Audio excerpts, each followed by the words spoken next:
Chapter 1001. On a tall mountain in the southeast. At this moment, due to the rising sea level, the Persian Gulf had almost completely submerged the southwest part of Mesopotamia. The only land was probably this tall mountain. The dark clouds in the sky seemed to be moving with the sea level. The sky here was already covered in dark clouds. And on the peak of this tall mountain, the white-clothed green-haired puppet stood at a place with an excellent view, looking at the Persian Gulf in the distance. However, its unfocused gaze showed that it was absent-minded at the moment. This person was the one who used Enkidu's body, the one who called himself Kingu. "My mission is over," Kingu muttered to himself.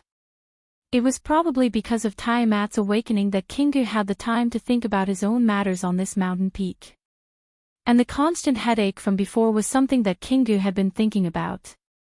He thought about why he could not face the Uruk Hyunryong, why he would have a headache, and why he would see some memories that did not belong to him. It's just a remnant effect of this body. Kingu often used this sentence to numb himself. But Kingu knew that it could only numb himself temporarily, but not forever. Kingu had to admit that he was completely affected.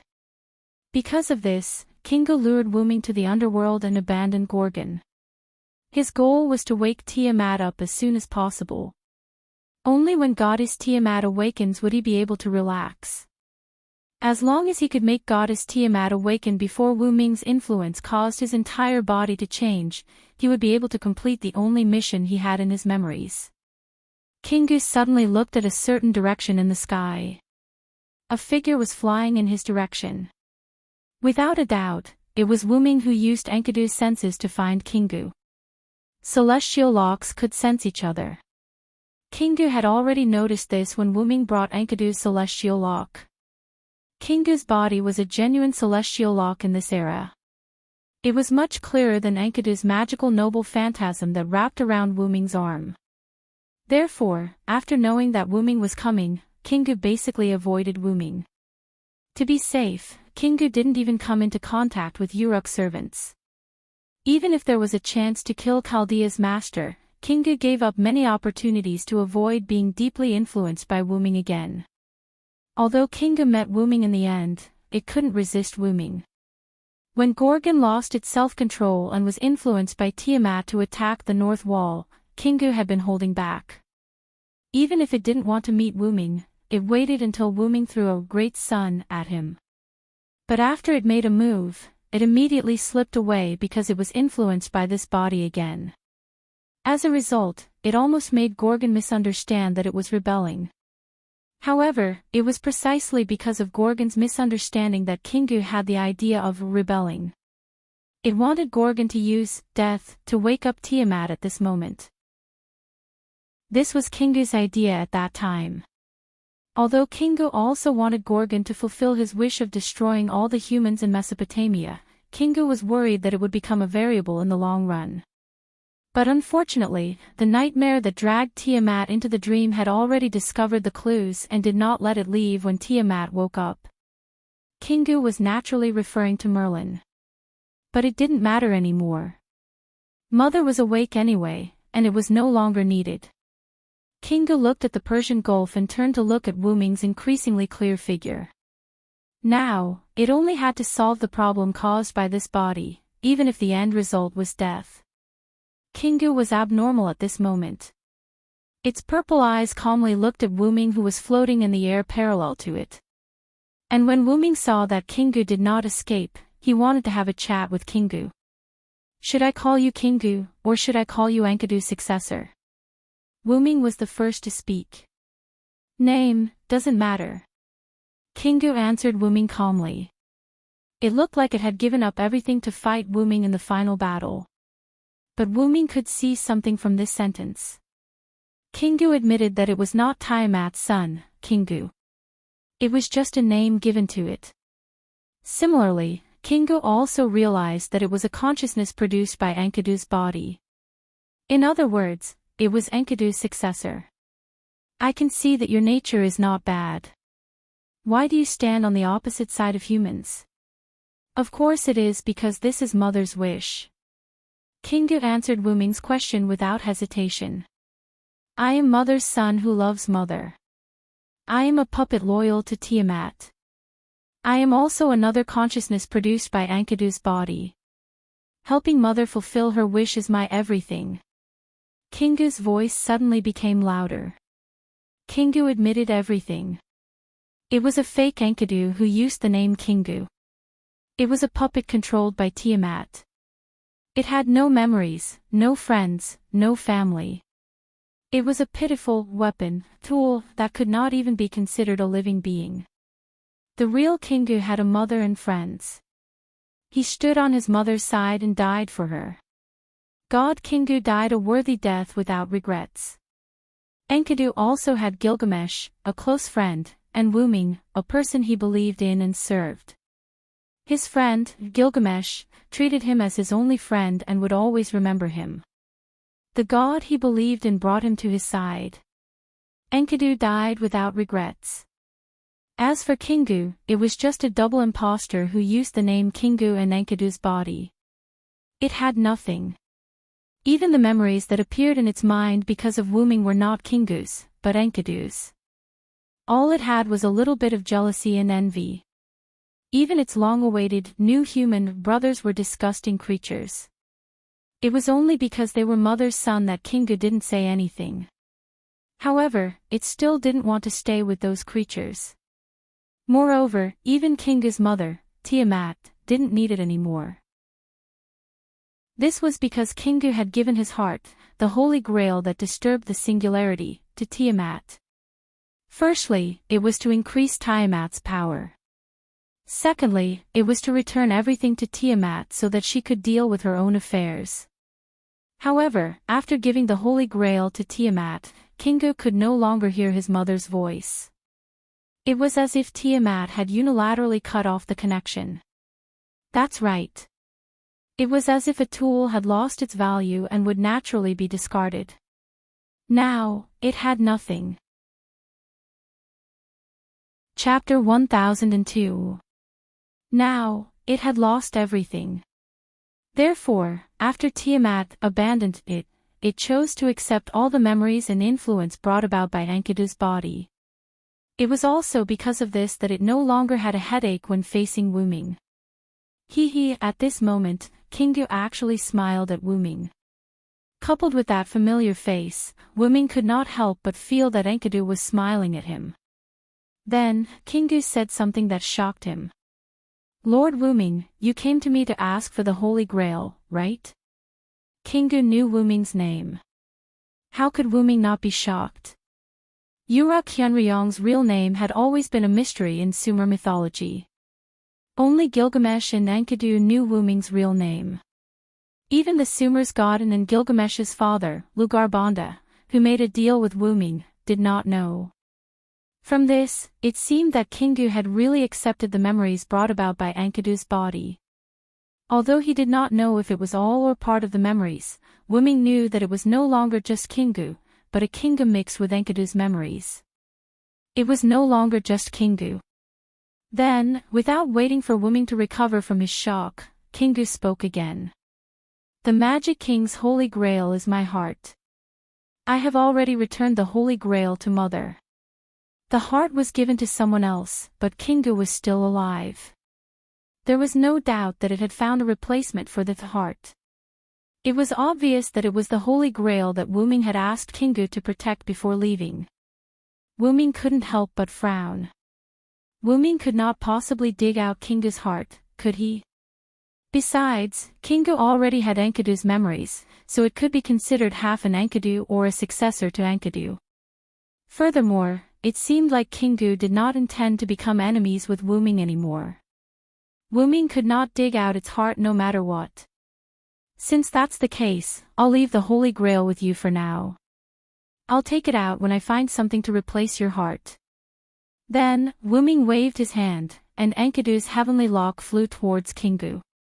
But just to be safe, I can't let you act alone. Who knew what Kingu would do next?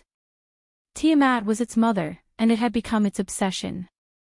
If something bad happened, Wuming would have no one to cry to, so it was better to keep it by its side. Even to an impostor like me, you're still as gentle as ever, Sir Wuming. Kingu smiled, but its heart was in pain. The nicer Wuming was to it, the more upset it felt. Just as the heavenly lock was about to touch Kingu, Kingu suddenly raised its hand and condensed magical power into a hand knife, as if it was resisting. This was within Wuming's expectations. However, in the next second, Kingu's action made Wuming's pupils dilate. Puchi! Kingu stabbed its hand knife into its own chest, and blood splattered everywhere. Wuming.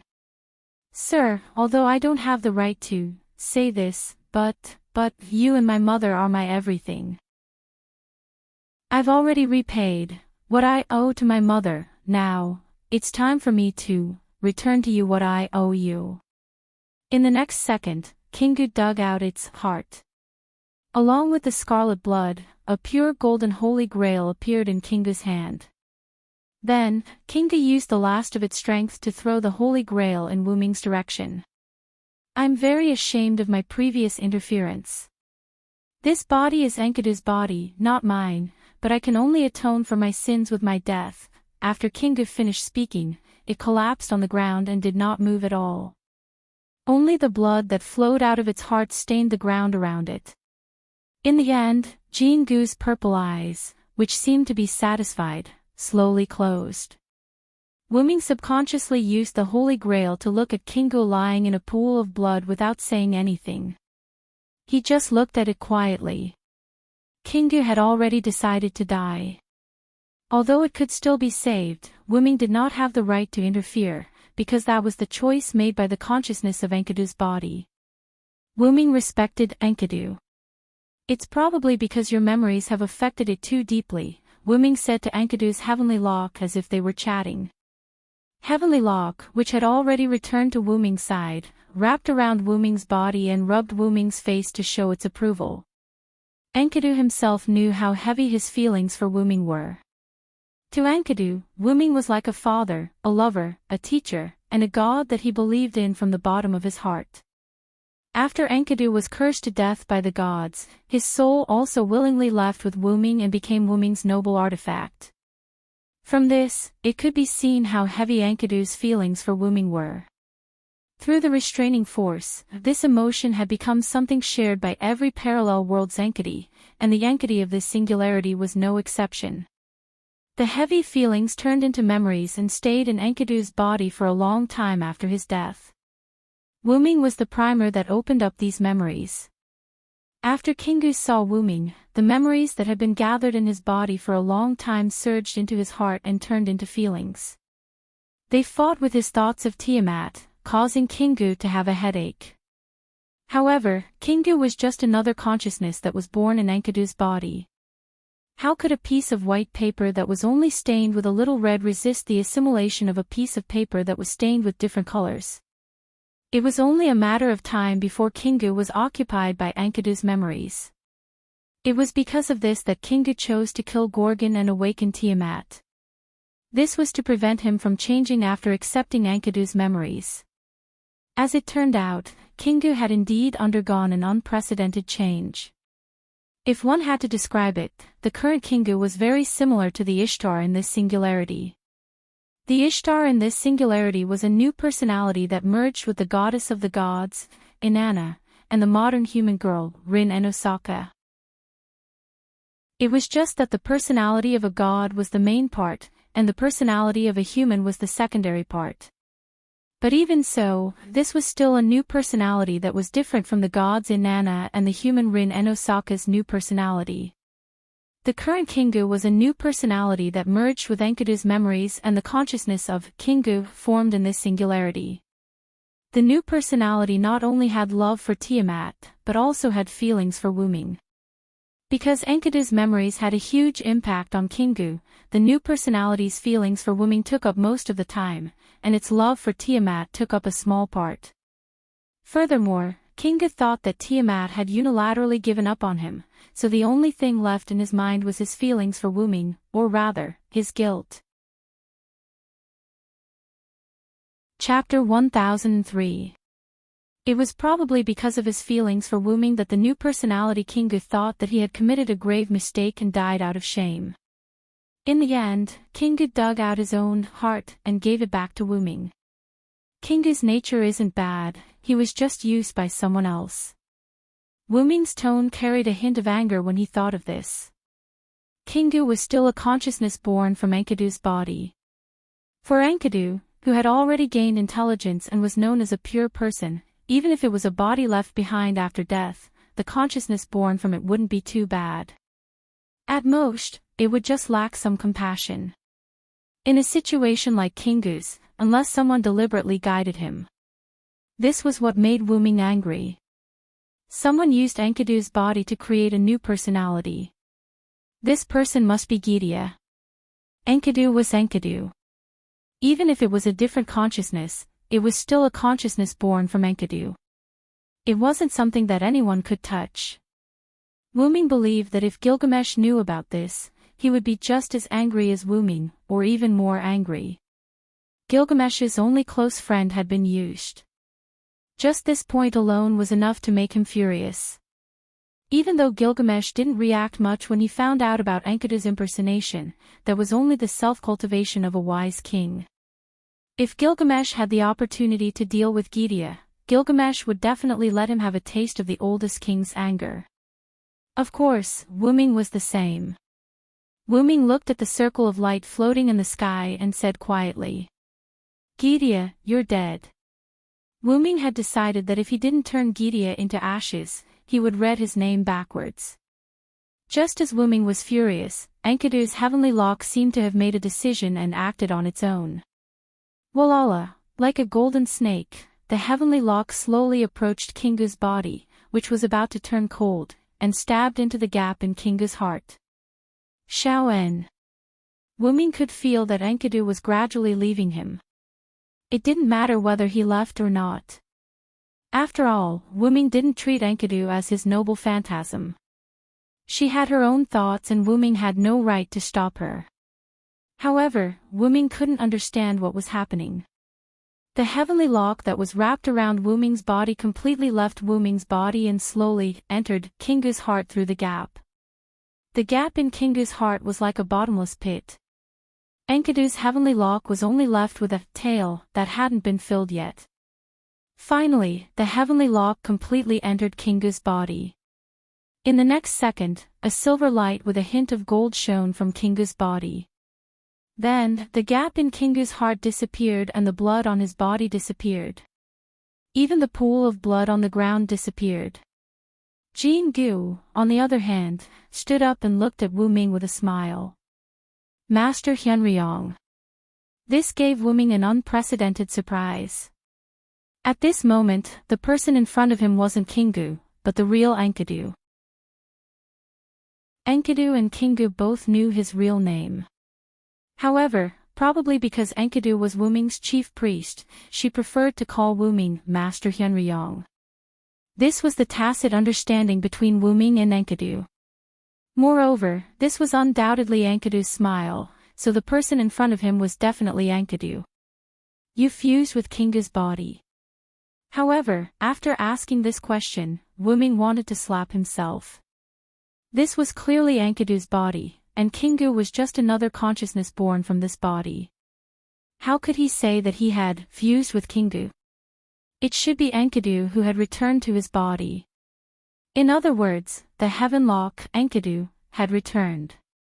Seeing Wuming's embarrassment, Enkidu smiled and nodded. I've accepted Kingu, so you can say that I've fused with Kingu. Looking at Enkidu's eyes, Wuming noticed that the pair of golden eyes, Enkidu's golden eyes in the game, flashed with a hint of purple. It seemed that the two of them had really fused. It won't be a problem for you, right? Wuming was a bit worried. After all, Kingu was determined to die, so Wuming was worried that Enkidu would be affected. However, Enkidu shook his head. Even if it's not for the next plan, I won't seek death for you anymore. After Enkidu said this, Wuming understood that Kingu and Enkidu had indeed fused together. After all, Enkidu's I referred to both her and Kingu. Then, Wuming sighed. Is this really okay? If Enkidu insisted on saving Kingu, Wuming had other ways. For example, he could immediately use the teleportation portal to find Gilgamesh in Uruk. The Holy Grail in Gilgamesh's treasury could be used as a replacement. There was no need for Enkidu and Kingu to fuse at all. That's good. Enkidu smiled and nodded. It's the consciousness of this body that wants to die. Since that's the case, let me, who is also the consciousness of this body, make the change. Kingu was determined to die. Since that was the case, Enkidu and Kingu would fuse together and directly dispel Kingu's suicidal thoughts. After all, no matter how much Kingu wanted to die, he had to be careful. This body no longer belonged to Kingu alone, but also to Enkidu.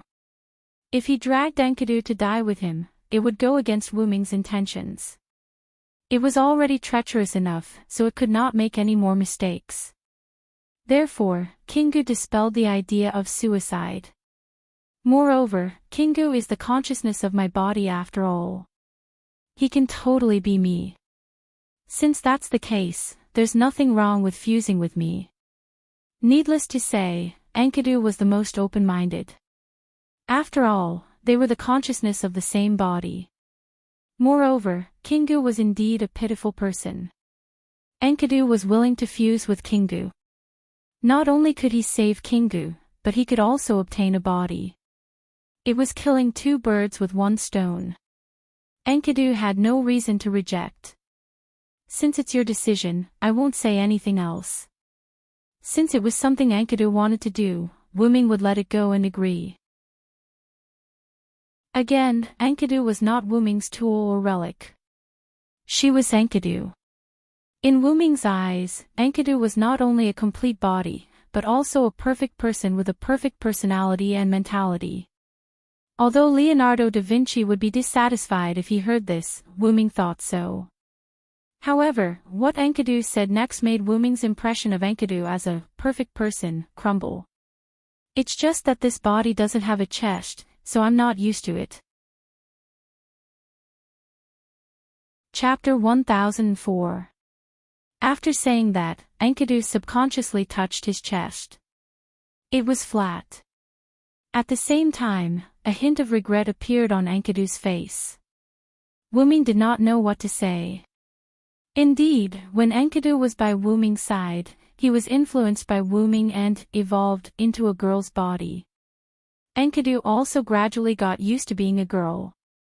However, Enkidu in other parallel worlds were all genderless clay figurines, including this particular Enkidu. This body had already been fixed and could not be changed. If he wanted to change it, Wuming might be able to do it if he went back to his roots. Asterisk cough cough, asterisk little Enkidu. Wuming looked at Enkidu, not knowing whether to laugh or cry. He almost got dragged into this mess by Enkidu. Enkidu saw Wuming's embarrassed expression and smiled again. The angelic aura of a girl appeared. It's fine, Lord Hyunryong. I can get used to this body. You don't have to worry about me. However, Wuming was not worried. He just did not know what to say. However, Enkidu was giving Wuming a way out. Wuming would not refuse. However, Wuming inexplicably felt that Enki had the potential to be a black-bellied person. He looked at Enkidu again. Just as Enkidu said, he could get used to it quickly. However, it was not Enkidu who got used to the body. Instead, it was the body that got used to Enkidu's aura. Enkidu had always been by Wuming's side. He already had a hint of a girl's aura. After fusing with Enkidu, this genderless clay figurine also produced a hint of a girl's aura. Did this mean that the body was getting used to Enkidu? Perhaps Gilgamesh would be stunned if he saw Enkidu like this. Wuming could not help but think. While Wuming was imagining Gilgamesh's expression, Enkidu, who had come to Wuming's side, spoke. Lord Hyunryong, regarding Mother, I have some countermeasures. A hint of seriousness appeared on Enki's face. Upon hearing this, Wuming's eyes narrowed. Just as Enkidu had said, she definitely had a way to deal with Tiamat. After all, Kingu's consciousness also existed in this body. It was just that it had merged with Enkidu. Kingu was the one who possessed the Holy Grail and was the main culprit behind the chaos. It could be said that he was the one who understood Tiamat the most. Mother is a perfect being who was born without death. As the mother goddess of life, as long as there is life on the surface, she will not have the concept of death. Wuming nodded. He was very clear on this point. God Tiamat was killed, and her body was used to create heaven and earth. This was only in name. Perhaps the gods wanted to erase the fact that God Tiamat was still alive, so they said that. Unfortunately, no matter how much the future humans believed that Tiamat was dead and separated into heaven and earth, Tiamat was still alive and well. This was because as long as there was life on the surface, just this point alone was sufficient to prove that Tiamat was still alive. This was a fundamental problem and could not be affected by the later generations' fabrications. Moreover, Magician was able to discover the truth behind Tiamat's unkillable existence. At the very least, Wuming had obtained information about Tiamat from Chaldea's database. This was also one of the reasons why he supported Tiamat's survival.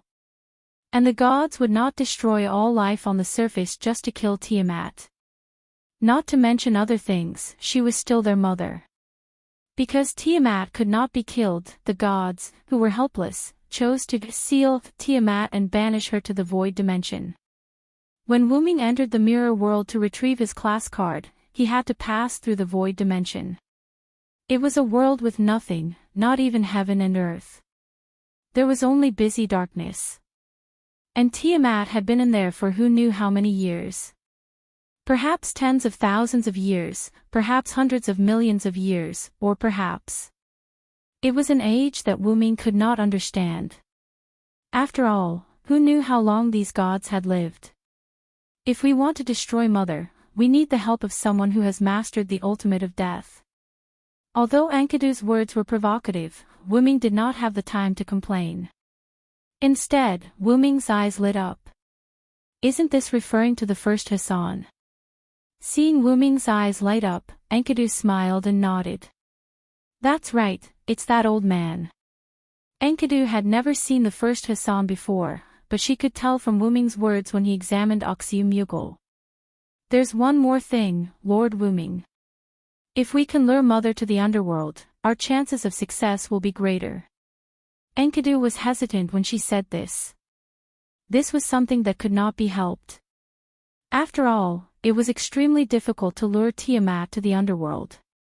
Not to mention that the underworld had always been far away in the north because of the Stone Soldier 8 formations. Tiamat was not a fool. She would not enter that place so easily. Enkidu stopped talking, and Wuming fell into deep thought. Wuming was not thinking about anything else, but whether this plan would work. If it was just Tiamat alone, this plan would definitely work. Moreover, even without Wuming, the remaining people would be able to solve this crisis. Wuming suspected that the first Hassan from the previous singularity had given him face because he knew that this singularity needed him. If it was a coincidence, it would be too much of a coincidence. Wuming did not believe in fate, because Wuming himself was an existence that could disrupt fate. However, the premise was that Tiamat was still the original Tiamat. On the contrary, Tiamat somehow obtained the Black Origin soil. Even Wuming himself did not know what that thing was. He only knew that it was something that belonged to the Origin, and it was a natural enemy of Wuming. Wuming was worried that Tiamat would change because of the Black Origin soil. No, it would definitely change. Aziz Dakaha in the Box Court world had undergone a huge change after being possessed by the Black Origin soil. Whether it was his body or his abilities, they were all different. Tiamat might change as well. Wuming took 2 steps toward the cliff next to him. He looked at the dark Persian Gulf, and then at the dense forest. The sea level had already risen above the dense forest. No, rather than saying that the sea level was rising, it was more like the black origin soil that filled the entire ocean was slowly submerging the land. As the black origin soil continued to spread, the dark clouds in the sky also moved little by little, as if reflecting the arrival of the apocalypse. Wuming turned around and looked at Enkidu. Anyway, let's go back to Uruk first. Mesopotamia, the central city of the Sumer dynasty, Uruk. The originally lively Uruk was now quite crowded, not only because the citizens of Uruk and Erech metropolis had come to Uruk, but also because of the people resurrected by Ereshkigal and the soldiers on the north wall. That's right, the people on the north wall had returned. Chapter 1005. Yes, the people of the north wall had returned. This was the order issued by Gilgamesh to return to the capital. The magical beasts that attacked the north wall were killed by the Dinger. After the calculation, nearly half of the treasures in Gilgamesh's treasury were consumed. The semi-disabled commander Musumov was also killed by the Dinger that was modified by Zhuge Kongming. After Gilgamesh received the news that the magical beasts in the north wall had been annihilated, he ordered the supreme commander of the north wall, Leonidas I, to lead the soldiers back to the Uruk. Gorgon had summoned all the magical beasts that were located in the north wall. It was impossible for the magical beasts to exist in the north. Even the magical beast's nest was impossible. Gilgamesh was worried that the Kururu and the Ramu that Chaldea had named would attack humans in other places because they couldn't enter the Uruk. So he ordered the people of the north wall to immediately return to the Uruk. In the land of Mesopotamia, only the southern jungle, the Uruk city and the north wall were confirmed to have humans. The southern jungle and the Uruk were protected. Only the north wall couldn't protect the flying Kururu. Zhuge Kongming agreed with King Gilgamesh's order after hearing the news. He immediately discussed with Leonidas I to lead the soldiers back to the Uruk. It was worth mentioning that the return route was underground. Although the acceleration ability of the underground passage couldn't support so many people, but it was a hidden underground passage. The underground passage was protected by the stone soldiers. The magical beasts couldn't detect it and couldn't enter. It was very safe. Although not all the soldiers of the north wall had arrived in the Uruk, but most of them had entered the underground passage. It was only a matter of time. At this moment, it could be said that almost all the human cities of this era had gathered in the Uruk. However, because of this, the Uruk was completely overcrowded. Siduri, who had followed the citizens of Erech metropolis back to the Uruk, ordered the soldiers to speed up the construction of temporary residences for everyone and every family. At the same time, she was worried about the supplies. The various utensils were still manageable, but the main problem was that there was not enough food. Currently, the periphery of the Uruk was filled with those strange magical beasts. Only the Uruk, which had been transformed into a fortress city, was safe. However, there was not much food in the city. According to Siduri's calculations, it was only enough for the entire city's citizens to eat for 3 to 4 days, and this was under the condition that they had to scrimp and save. The real time might be even shorter than this. Fortunately, the people gathered in Uruk did not complain, especially when they saw the dark clouds drifting over from the Persian Gulf. Or rather, the dark red ominous clouds, the citizens became even more united. The elderly were supported by the young people when they walked. People gave way to each other when they ate. There were also many people who invited people who didn't have a place to live to stay in their homes. In short, it was a scene of unity where everyone helped each other. Every time Siduri saw this scene, she would have a thought. This was probably the reason why the Uruk could last for half a year under the attack of the magical beasts. Siduri's adjutant, who was assisting her, would occasionally be stunned by the smile that came from Siduri's thought. The thin veil couldn't hide this overly sacred smile at all. But after this thought, Siduri's heart was filled with deep worry. After seeing the good side of people, she really didn't want to see the evil side of people. Siduri knew that now, everyone was living well. If 7 days later, when there was a lack of food, the evil in people's hearts would probably be drawn out. If an example had to be given, it would be like the two citizens of Uruk who were challenged by Ramu to a one-on-one duel. Both of them would try their best to kill each other for a slim chance of survival. This was also something that couldn't be helped. I hope that King Gilgamesh and Lord Hyunryong can solve this crisis as soon as possible. Looking at the direction of the God Tower, Siduri prayed. That's right, this was the reason why Gilgamesh didn't appear at this critical moment. He was in the God Tower discussing with Chaldea and the others. At the top of the Uruk God Tower, between the thrones. All the soldiers in the room had disappeared because they were all sent out by Gilgamesh to support Siduri's work. Only Gilgamesh and Chaldea's group, the gods that Wuming pulled into the group, and a little girl who looked like a young version of Enkidu running around with Fufu between the thrones were left in the room. This little girl was Fanbaba, who returned to Uruk with Quizzard and Ishtar. Although everyone, including Gilgamesh, was surprised, the most important thing now was to discuss Tiamat. The issue of Fanbaba was put at the back. At this moment, everyone was standing in the middle of the thrones, surrounding a virtual projection. A moving living factory, magic power enough to launch interstellar travel, a huge life source stored in the body, the God's Ark that humans will need hundreds of years to realize. Roman's voice was heard from the projection.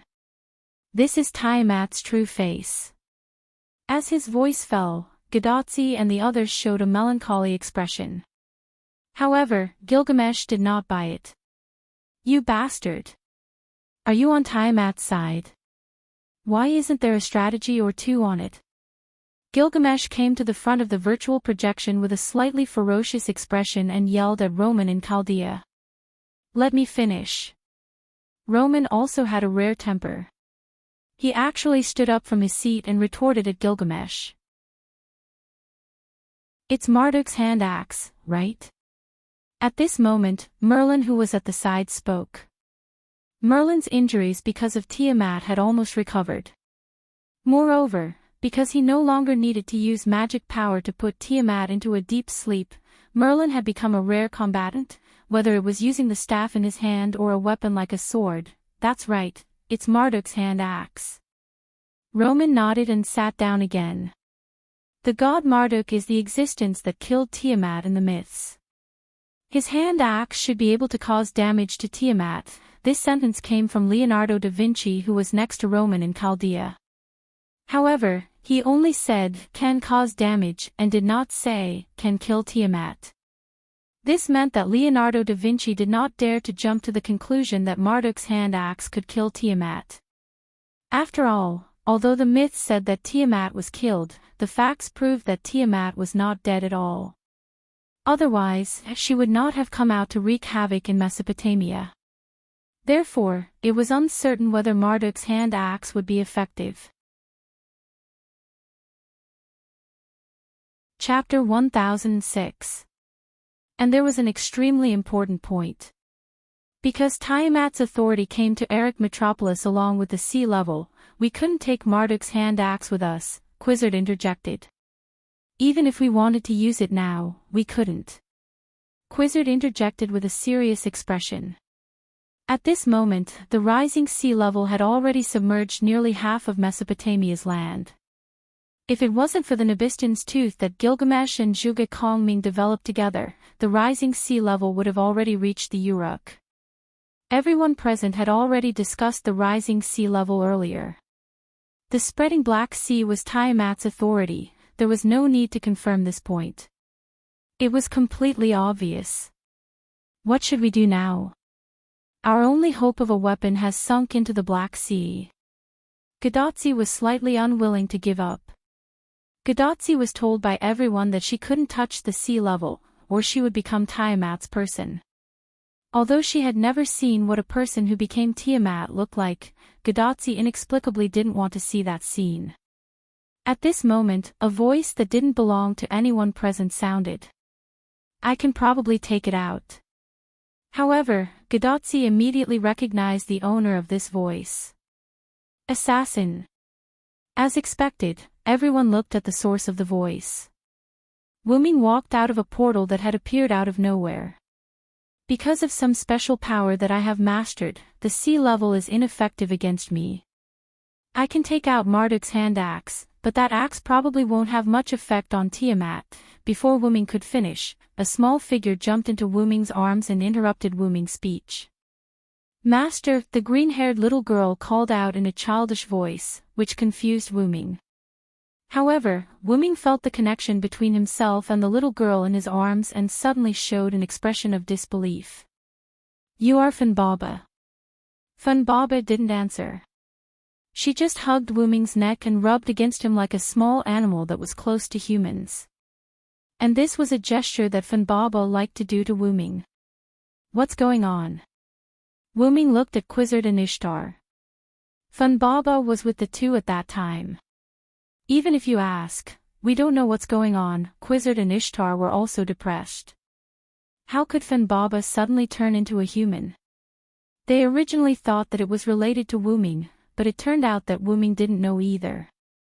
Regarding this matter, Gilgamesh and Chaldea also discussed it, but because Tiamat's matter was more important, they put it aside and didn't discuss it. Therefore, they didn't know what was going on. However, someone knew. It's probably because she followed you all year round, which caused Funbaba's body to change. A gentle and familiar voice entered everyone's ears. Gadotzi and the others' faces froze, only Gilgamesh's eyes inexplicably lit up. In the next second, a beautiful green-haired person also walked out of the portal and stood beside Wuming. She stretched out her hand and smiled as she stroked Funbaba's cheeks and hair. This person was Enkidu. In an instant, a beautiful picture seemed to appear in front of everyone. It was a picture of a warm family of 3. Wuming hugged Funbaba, and Enkidu stood beside him. It was like a father hugging his daughter, and his wife stood beside him with a smile. Upon closer inspection, Enkidu and Funbaba both had green hair. Just this point alone made Funbaba look very much like Enkidu.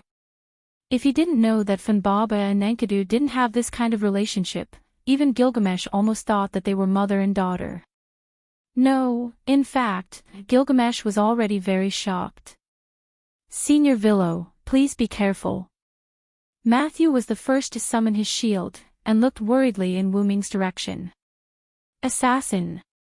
Is that an enemy? Gadotzi also shouted in panic. However, other than Gadotzi and Matthew, the others didn't do anything. It seemed that the green-haired person opposite them was one of them. Don't worry, this person beside me is the real Enkidu. Wuming naturally understood what Gadotzi and Matthew were worried about. Naturally, they were worried that the person beside Wuming was Kingu. Well, that seemed to be right. The others didn't do anything because they saw that the person beside Wuming wasn't Kingu. After hearing Wuming's explanation, they all nodded as expected. Logically speaking, Kingu should be using Enkidu's appearance, so other than Kingu, only Enkidu would look like this. Since that was the case, for those who hadn't seen Enkidu before, this person must be Enkidu. However, Ishtar was a little confused. She had seen Enkidu before, so why was Enkidu filled with the aura of a young girl? Not only Ishtar, but Gilgamesh was also shocked, just as Wuming had guessed. His originally sexless best friend had turned into a woman. What was going on? Enkidu. Gadotzi and Matthew looked at each other in confusion, but looking at the reactions of the people around them, it seemed, probably, really was Enkidu. However, Kingu and Enkidu looked exactly the same, so it was normal for Gadotzi and Matthew to mistake them for each other. Kingu is a new consciousness born in Enkidu's body. Enkidu has returned to this body, and this body's consciousness has merged with Enkidu. Now, there is no Kingu, only Enkidu. Everyone suddenly understood. After all, who would have thought that Kingu was a consciousness born in Enkidu's body? Gilgamesh thought that Kingu couldn't be Kingu, but he also didn't think that Kingu was a consciousness born in Enkidu's body. Although Enkidu was a god's clay, it wasn't a special existence. Its body shouldn't have any consciousness after death, unless someone tampered with it. Gilgamesh narrowed his eyes. There was no doubt that the person who tampered with it was the culprit behind the burning of humanity. However, not everyone thought as far ahead as Gilgamesh. Everyone was focused on what was happening in front of them. Merge. Like Ms. Ishtar? Matthew asked with a vivid analogy. However, Ishtar shook her head, indicating that she wasn't as pure as Enkidu. Enkidu's situation isn't exactly the same as mine. Kingu was originally a consciousness born in Enkidu's body. Now that Enkidu was summoned back by Wuming, even if they merged, the two of them were originally a consciousness born in the same body. Logically speaking, it should be purer than mine. As she spoke, Ishtar hesitated. Chapter 1007. That's right, Ishtar's expression was very conflicted. The other party was indeed Enkidu. She could vaguely see a hint of disgust in Enkidu's eyes. Only Enkidu would look at her like that. Kingu would not. But, logically speaking, Enkidu should not have the aura of a young girl. Could it be that there was an unexpected change due to the fusion? It was because of this that Ishtar hesitated. But this was the only conclusion she could make at the moment. Even Gilgamesh came to the same conclusion, or rather, he did not want to delve into it. This was indeed his close friend. Through unintentional eye contact, he could tell that this was not Kingu. Anyway, as long as it was Enkidu, it did not matter if it was a man or a woman. This was the magnanimity of the most ancient king. Actually, there was a small accident in the middle. Anyway, this is Enkidu without a doubt. Wuming made up an excuse. After determining Enkidu's identity, Wuming did not dwell on the issue of Fanbaba turning into a human and returned to the original topic. If we use Marduk's hand axe to deal with Gorgon, it will definitely work. But if we use it to deal with Tiamat, I really don't think it will work. Wuming still had the same opinion. He could indeed retrieve Marduk's hand axe from Eric Metropolis that was submerged by the Black Sea, but it would take twice the effort for half the result. In short, Wuming was still against it. As expected, even Hyunryong said so. Chaldea's Roman let out a sigh. Since Hyunryong said so, there's a high chance that it won't work. Leonardo da Vinci added. Ishtar nodded as well. Hyunryong may be a foreign god, but in certain aspects, she does no more than I do. Ishtar's expression was slightly unnatural. However, Gilgamesh would not let go of any opportunity to reprimand Ishtar. Hey, you are the goddess of greed who is obsessed with gems. Of course, you don't know as much as a foreign god. Ishtar's body trembled. There was no doubt that he was right. There was nothing that could be done about it. Ishtar had been spoiled by all the gods. She had long been neglecting her duties. Even the bull of the sky, if it was any other normal Sumer god, they would more or less have some information about Tiamat. Although Ereshkigal was also a god of the Sumer pantheon, she was not a normal god. However, as everyone knew, Ereshkigal lived in the depths of the underworld all year round. She did not care about worldly affairs and only cared about the underworld. To be honest, she did not know much about Tiamat. As for Wuming, a foreign god, it was already good enough that he knew more than Ishtar. After all, he was only an outsider, who had stayed in Mesopotamia for less than 100 years. His joining of the Sumer pantheon was caused by the later generations of the Sumer pantheon. So what if I don't know? Isn't it fine as long as the Xianlong is here? Ishtar yelled at Gilgamesh as if she had nothing left to lose. This made Gilgamesh, who was delighted by Ishtar's embarrassment, laugh heartily. Ishtar's trusting words made Wuming feel a little embarrassed. In fact, he did not understand either. What did he know?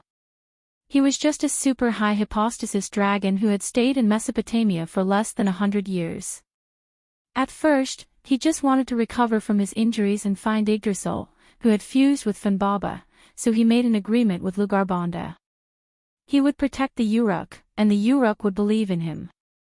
If it were not for the group of Sumer gods who came to Wuming to chat and sound him out, Wuming would not care about the Sumer pantheon. Maybe he did not even know who the king of the Sumer pantheon was, let alone Tiamat. The reason why Wuming said that Martyr's hand axe did not work was entirely because Tiamat had the origin of black mud. Just like Az-Dakaha, the whole dragon changed after he had the origin of black mud. His abilities were all different from before. It could be said that if it were not for Wuming in the Hakata world, the upper level of the Hakata world would have perished, let alone the lower level. However, although Wuming knew his own situation, Wuming was not the pot calling the kettle black. But the others did not know that. They all thought that Wuming made a judgment on the premise that he understood Tiamat. In their opinion, since Wuming said that it did not work, it was probably true. Everyone's face sank, probably because the only way to work on Tiamat at present was also ineffective. Gilgamesh was the only one who smiled. But giving up without trying isn't this king's character. Or, Hyunryong, do you have a good idea? This was Gilgamesh's trust in Wuming. He believed that Wuming must have a way. However, Wuming did not answer Gilgamesh's question. Instead, he looked at Merlin, who had not spoken much. Merlin, what do you think? Merlin was not a taciturn person like Anna, but surprisingly, Wuming did not hear Merlin speak after arriving here. Me? Ahahaha, what can I possibly think of it? Merlin tried to play dumb.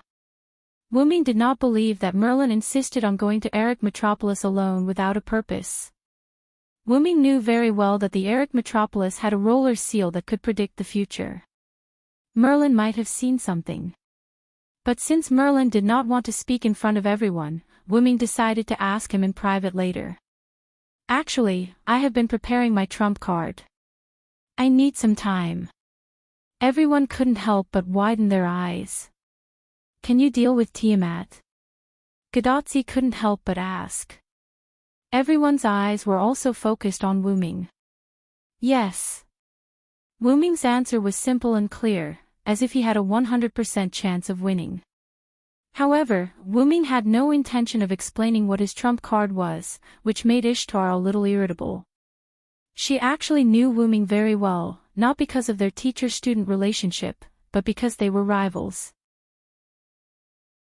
As the saying goes, the person who knows you best is not your friend, but your enemy. Ishtar used to fight with Wuming all day long and was defeated by him. Because of this, Ishtar, who studied Wuming every day, was familiar with Wuming. She knew that Wuming would not fight a battle without preparation. Since Wuming said yes, then there must be no problem. However, back to the past, no problem was no problem. Ishtar's irritable temper was one thing, but Ishtar's irritable temper was another. Because when it came to Ishtar's irritable temper, it was Wuming who kept her in suspense. Damn it, Hyunryong, can't you be more straightforward? You're always keeping me in suspense. Ishtar crossed his arms in front of his chest and glared at Wuming while gnashing his teeth. You really aren't cute, Ishtar. You have the same face, but Ereshkigal is cuter. Everyone was stunned. Right, there was still Ereshkigal. Chapter 1008. If it were not for Wuming's words, everyone would not have been able to react. Because of Tiamat, after Gorgon left, everyone directly ignored Ereshkigal, the last figure of the three goddesses' alliance. When did you go to see Ereshkigal? Ishtar calmed down, as if she was somewhat dissatisfied with Ereshkigal. Gorgon's exit was the work of me and Ereshkigal. When Wuming said this, everyone understood why Gorgon left the north wall in confusion. It turned out that the two Sumer gods worked together to deal with Gorgon. But Ereshkigal should be restricted by the three goddesses' alliance. Quizzard suddenly said. Then Wuming nodded. Yes, because of this, Ereshkigal's divinity has almost completely disappeared, and the entire spirit base can only be forcibly maintained by the underworld. It has no combat power. Wu Ming's implication was to tell everyone that Ereshkigal was no longer a threat, and there was no need to treat her as an enemy. Those who died suddenly have also been resurrected, presumably Ereshkigal released their souls. Gilgamesh also interjected, proving that Ereshkigal was on the side of the humans. Really, how did that guy end up in such a sorry state? Ishtar complained proudly, but it was obvious that she was concerned about Ereshkigal. Seeing Ishtar's insincerity, Wu Ming could not help but smile. But don't worry, I have already given my divinity to Ereshkigal, and now she is fine, and I have also told her that if there is no other way, I will ask her for help, and she has agreed. Ishtar was shocked, and her hands could not help but relax. However, before she had time to express her surprise, someone spoke first. You gave all your divinity to Ereshkigal? Roman of Chaldea exclaimed through the projection. But how is this possible?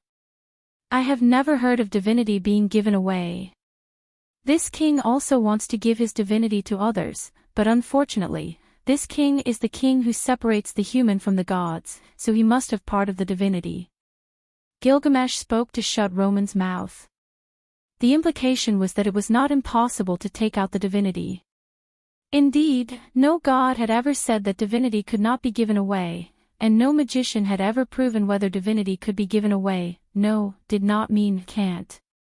Why do I feel that you are weird now? Quizzard said. Quizzard probably did not notice Wu Ming's divinity because of the disappearance of all his divinity and Tiamat's crisis. Merlin and Anna also looked at Wu Ming a few more times. Only Gadotzi and Matthew, who did not understand, were confused. Is it difficult to give away divinity? For Gadotzi, divinity was a strange thing, and it was like a consumable. In fact, Gadotzi was not wrong. Didn't Ereshkigal use her divinity to suppress Gorgon? It's troublesome to explain. Let's put it this way, you can understand that the divinity of a god is equivalent to the humanity of a human. Ishtar's analogy made Gadotzi and Matthew nod. But Ishtar is not accurate.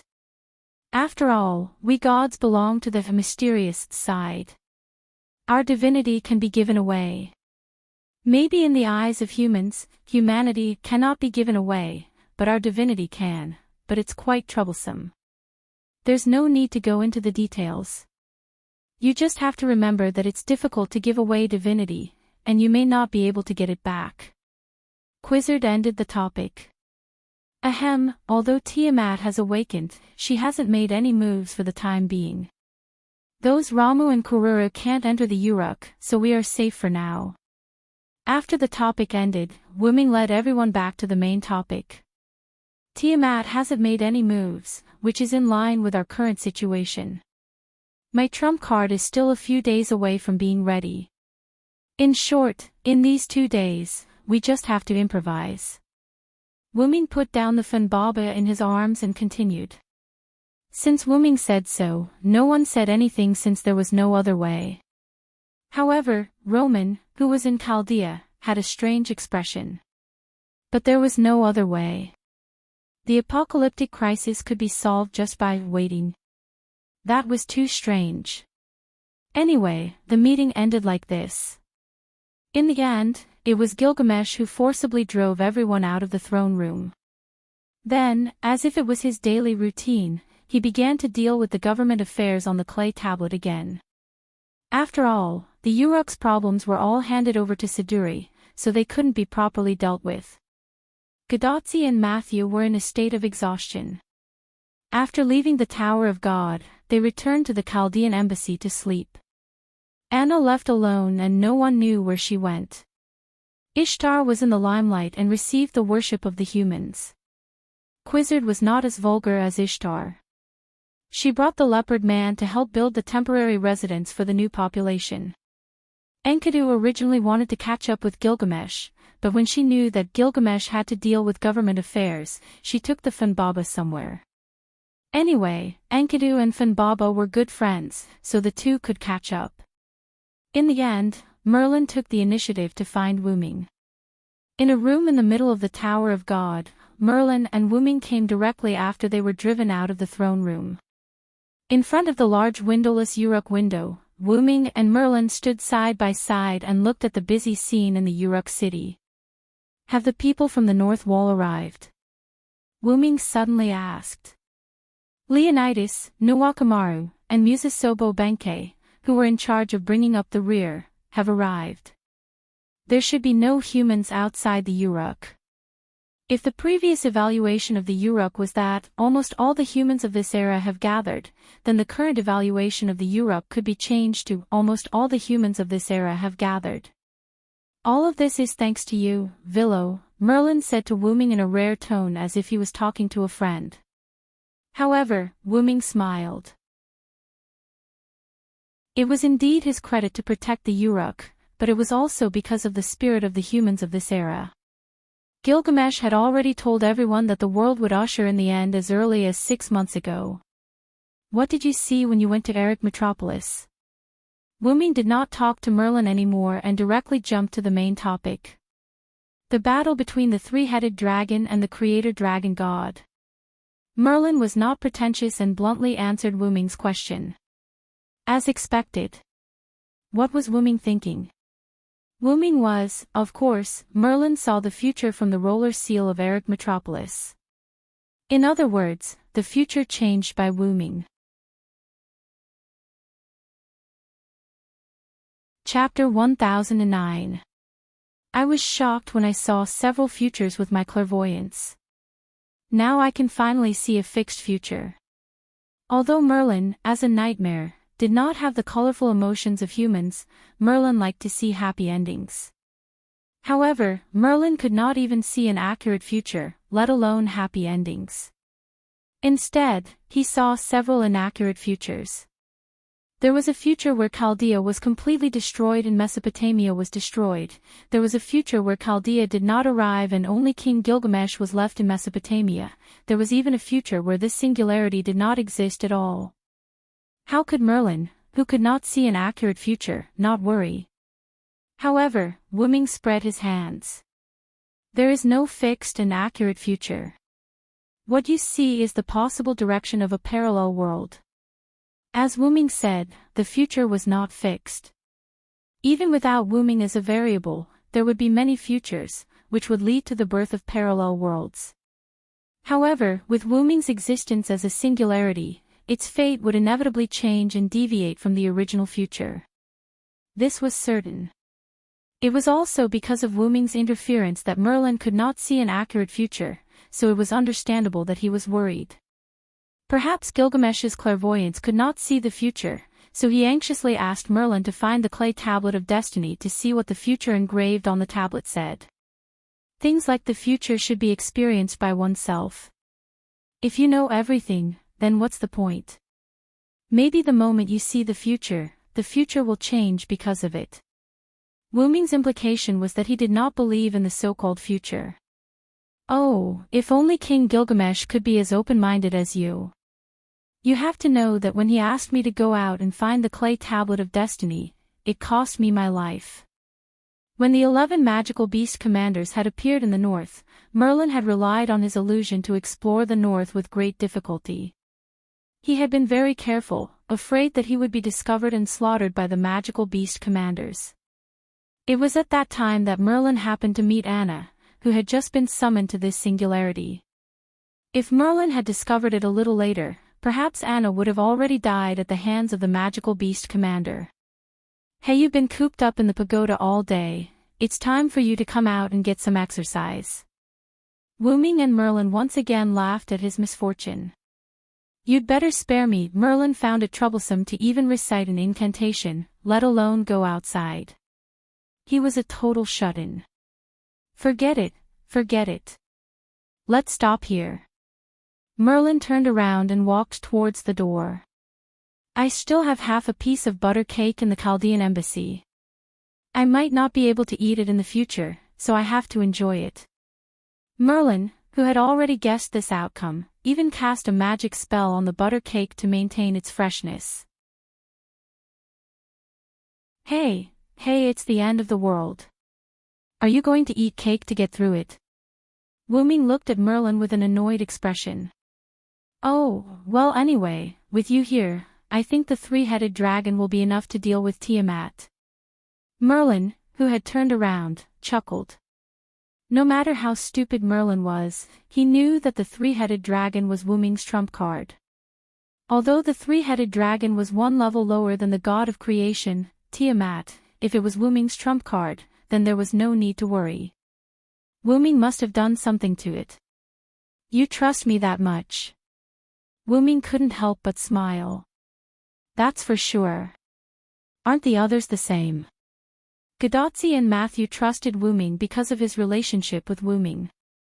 Roman and Leonardo da Vinci trusted Wu Ming because he had helped Chaldea a lot on this path of humanity's destruction.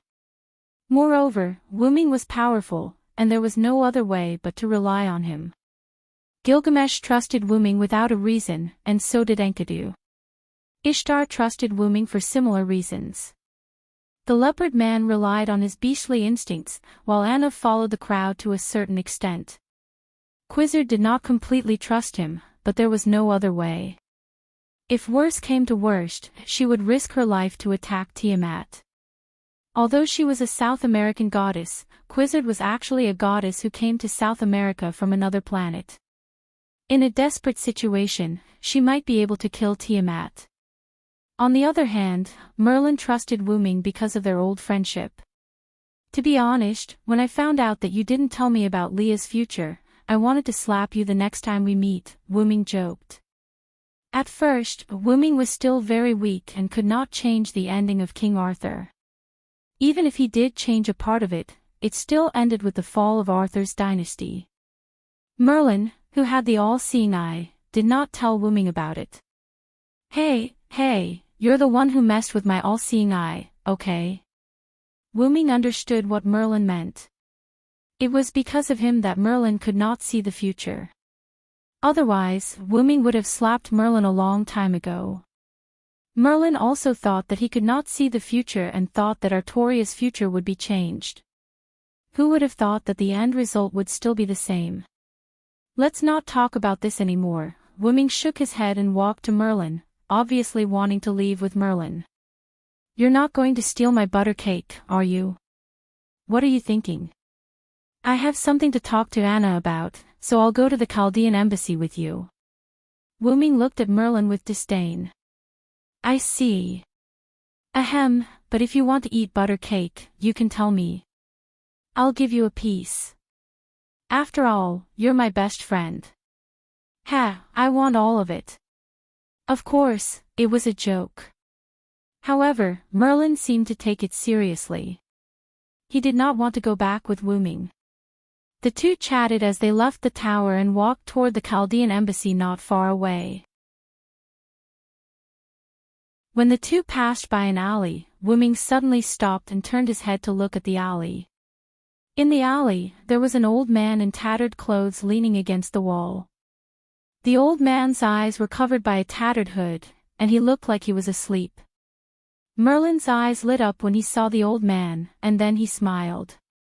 Oh, I'll go back and enjoy my butter cake first. In the end, only Wu Ming and the old man were left in the alley. Wu Ming walked into the alley and sat down face to face with the old man. What do you want from me? Wu Ming also opened the dragon nest dimension and took out a piece of meat pie and handed it to the old man. The old man looked up and stared at Wu Ming with eyes as sharp as an eagle's. After the old man stared at Wu Ming for a while, Wu Ming could not hold back anymore. Chapter 10:10. Seeing an old man like you, anyone would give you some food. And I'm not giving you alms, I'm here to exchange information with you. Interesting. The old man responded to Wu Ming with a deep voice. His voice was full of vigor, just like his eyes. He didn't look like a weak old man at all. Then I'll accept it. The old man said as he reached out and took the pie in Wu Ming's hand. By the way, this is beef filling. You're lucky. Wu Ming smiled mischievously. However, the old man didn't hesitate because of Wu Ming's words and calmly accepted Wu Ming's pie. Seeing that his prank didn't work, Wuming smacked his lips and began to talk business. You went to find Tiamat. There was no doubt that this old man was the first Hassan. In Wuming's view, the first Hassan only came to him for one thing, and that was Tiamat. The primordial mother is different from before, I can't get close. Wuming wasn't surprised by the first Hassan's words.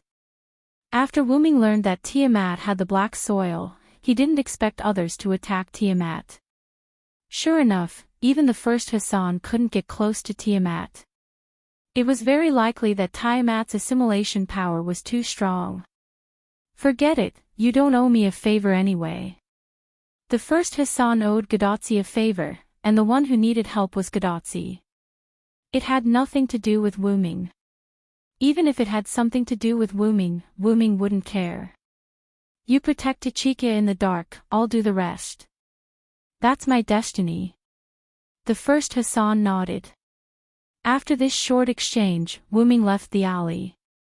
The first Hassan came to tell Wuming about Tiamat's unexpected situation. There wasn't much to say at the moment, so Wuming left. However, Wuming realized a problem from this. Tiamat was not weaker than Gydia. Even if she wasn't stronger, she was at least on par with Gydia. Wuming now already knew the identity of Gydia. It was the #1 beast of human evil, Beast Eye. Although Wuming had never seen Tiamat, according to the level of the god of creation, she shouldn't be lower than Gydia. Wuming already suspected. Wuming. I have to be a little more serious. After Wuming said that, Collis on his head understood what Wuming meant. The trump card that was almost completed was accelerated by Collis, who was in the route. By tomorrow, Wuming's trump card would be completed. After leaving the alley, Wuming walked back to the Chaldean embassy. The reason he came to this street was to find Anna to deal with some matters. Meeting the first Hassan was a surprise. The Chaldean embassy was not far from the alley where Wuming met the first Hassan. After Wuming walked out of the alley, it didn't take long for him to reach the Chaldean embassy. However, just as he walked to the entrance of the Chaldean embassy, Wuming heard Merlin scream. Oh, Kezapalug, it's my fault, don't kick me anymore. Suddenly, the scene of Fufu kicking Merlin's face appeared in Wuming's mind. Or perhaps, Merlin had already been kicked down, and Fufu continued to kick his face even more fiercely. Wuming lifted the curtain at the entrance and walked straight in. Sure enough, Merlin was lying on the ground, and Fufu was lying on Merlin's face, constantly poking Merlin's cheeks with his palms. There were several handprints of Fufu on Merlin's face. After seeing Wuming's arrival, Fufu immediately gave up on teaching Merlin a lesson. Like an agile little animal, he directly ran up the stairs and left Wuming's sight.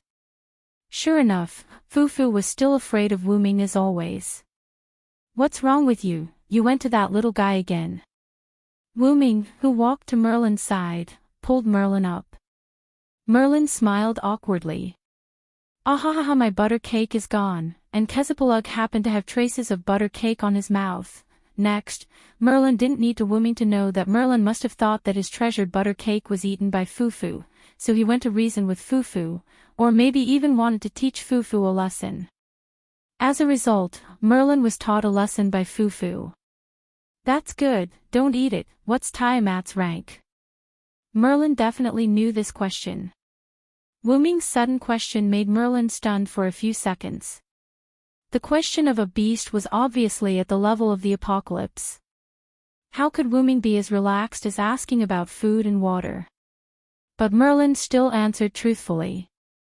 The second beast, Beast 2. Wuming nodded, thinking that Tiamat was also called a beast. By the way, where are Tachika and the others?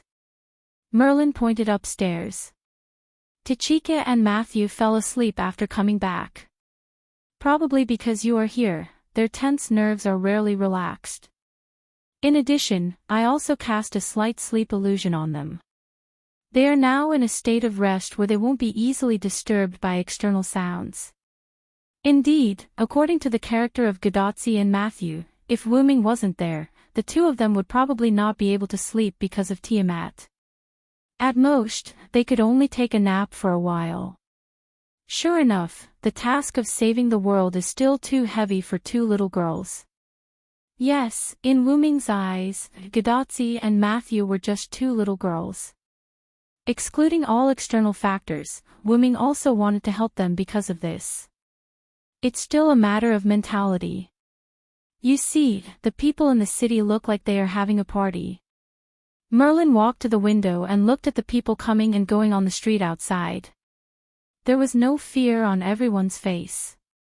Instead, it was like an ordinary day. There were even many smiling faces. They can still smile in the 6 months of the demonic beast invasion. It really proves that their mentality is much better than Tachika and Matthew, but that's just a matter of time. Gadotzi and Mashu were modern people, but these people were from the gods' generation. In Wu Ming's view, the people under the rule of Gilgamesh wouldn't be melancholy because of the doomsday that had yet to come. If they were melancholy because of this, it would be a waste of the time before the doomsday. Yes, humans have been trying to enjoy every day. It's really great. Merlin looked at all this with a smile and seemed to enjoy it quite a bit. Wu Ming felt that Merlin was more and more strange. Even if it was a half-dream demon, it was still a half-dream demon. And for a half-dream demon, nightmares were delicious. How could people who smiled have nightmares? And Merlin liked to see human happy endings. How could this not be strange? However, it was precisely because of this that Merlin could become friends with Wu Ming. I'm back. At this moment, a greeting voice suddenly came from the door. Wu Ming turned his head and looked. Anna. Chapter 10-11. Yes, it was the girl Anna who walked in from the door, but now she no longer covered her face with the hood of the cloak, and there was a smile on Anna's face. Welcome back, Anna. Did you go to the old lady's house in the nearby flower shop again? Wu Ming glanced at Merlin. When he heard Merlin say that Gadotzi and Matthew were sleeping, he also thought that Anna was also sleeping, so he didn't ask where Anna was. In the end, Anna just went out. It could only be said that Merlin played a word game with him. Of course, in the end, it was still Wu Ming who didn't pay attention to this. Well, I still have to go out. I just came back to put something away. Anna nodded silently. She wasn't surprised that Merlin knew her whereabouts. After all, Merlin was a voyeur. But today, Anna was in a good mood, so she wasn't going to trouble Merlin. Later, under the puzzled eyes of Wu Ming and Merlin, Anna walked into the kitchen and immediately walked out. After Anna walked out, Wu Ming immediately spoke. Anna, I have something to ask you. Anna stopped when she heard this, as if she was a little hesitant. Seeing that Anna seemed to have something to do, Wu Ming proposed a solution. It's just a very ordinary thing. I'll go out with you. We can finish it on the way. Anna thought about it and finally nodded. Later, Wu Ming and Anna walked out of the Chaldean embassy together. After seeing the two leave, Merlin walked into the kitchen to see what Anna had just taken or put away. As a result, he saw a plate on the kitchen table with a trace of cake left on it. This is the plate I put the butter cake on. Merlin's cry came from the kitchen, alarming the fufu upstairs. Gadotzi and Matthew did not hear Merlin's cry because of Merlin's illusion. On the street, Wu Ming glanced at the elven embassy behind him.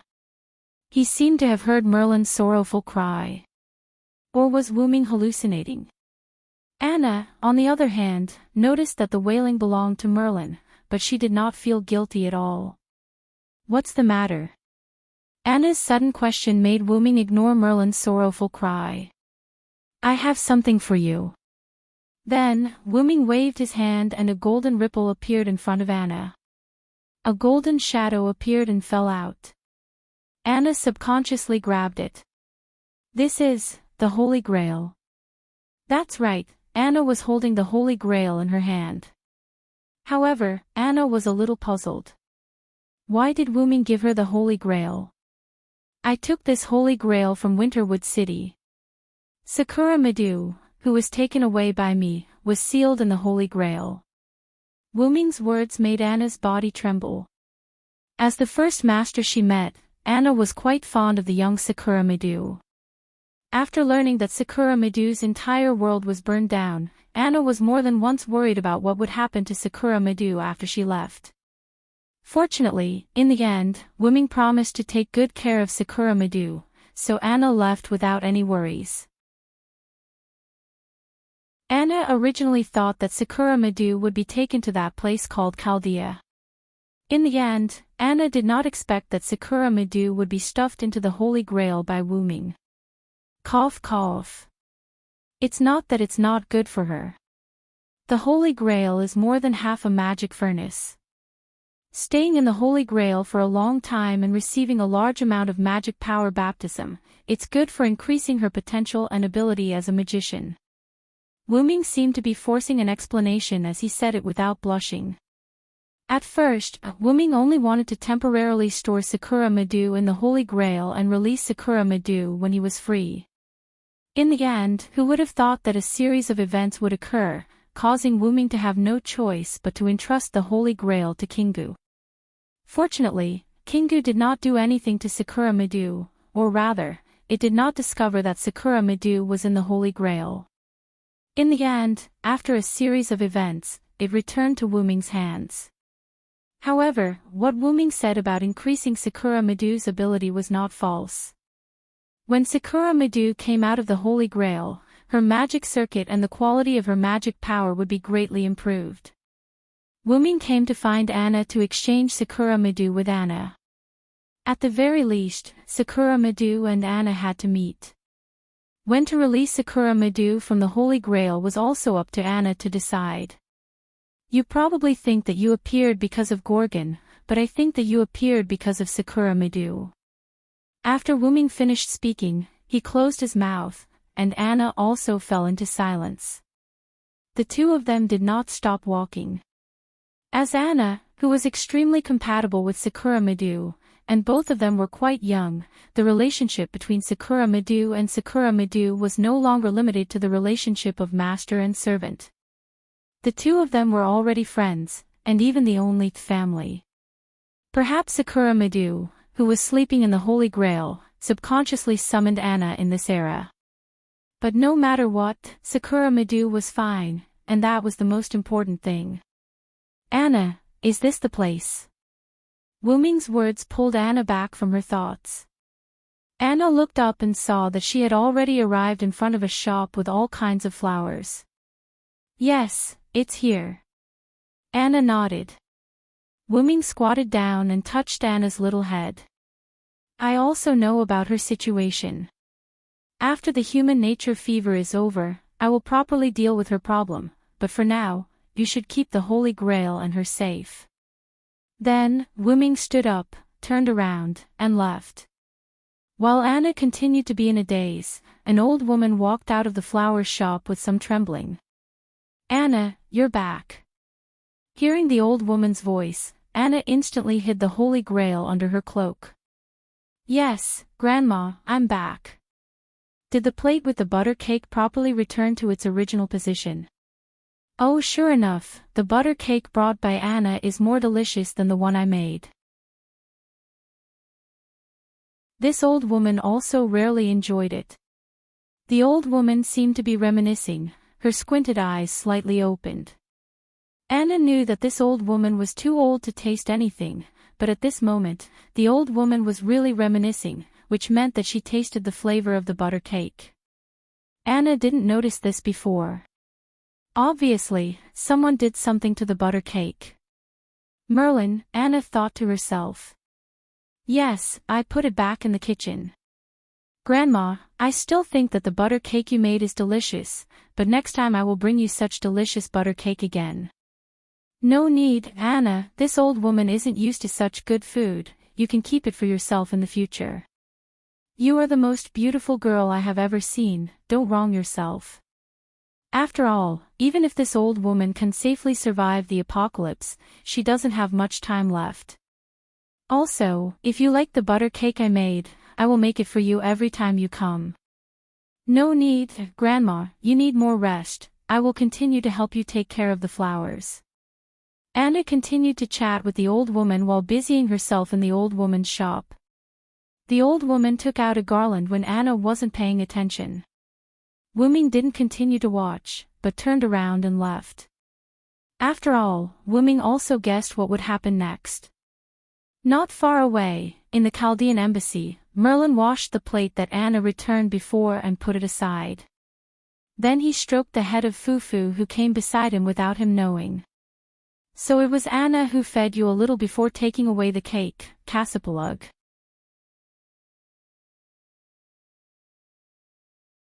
Chapter 10-12.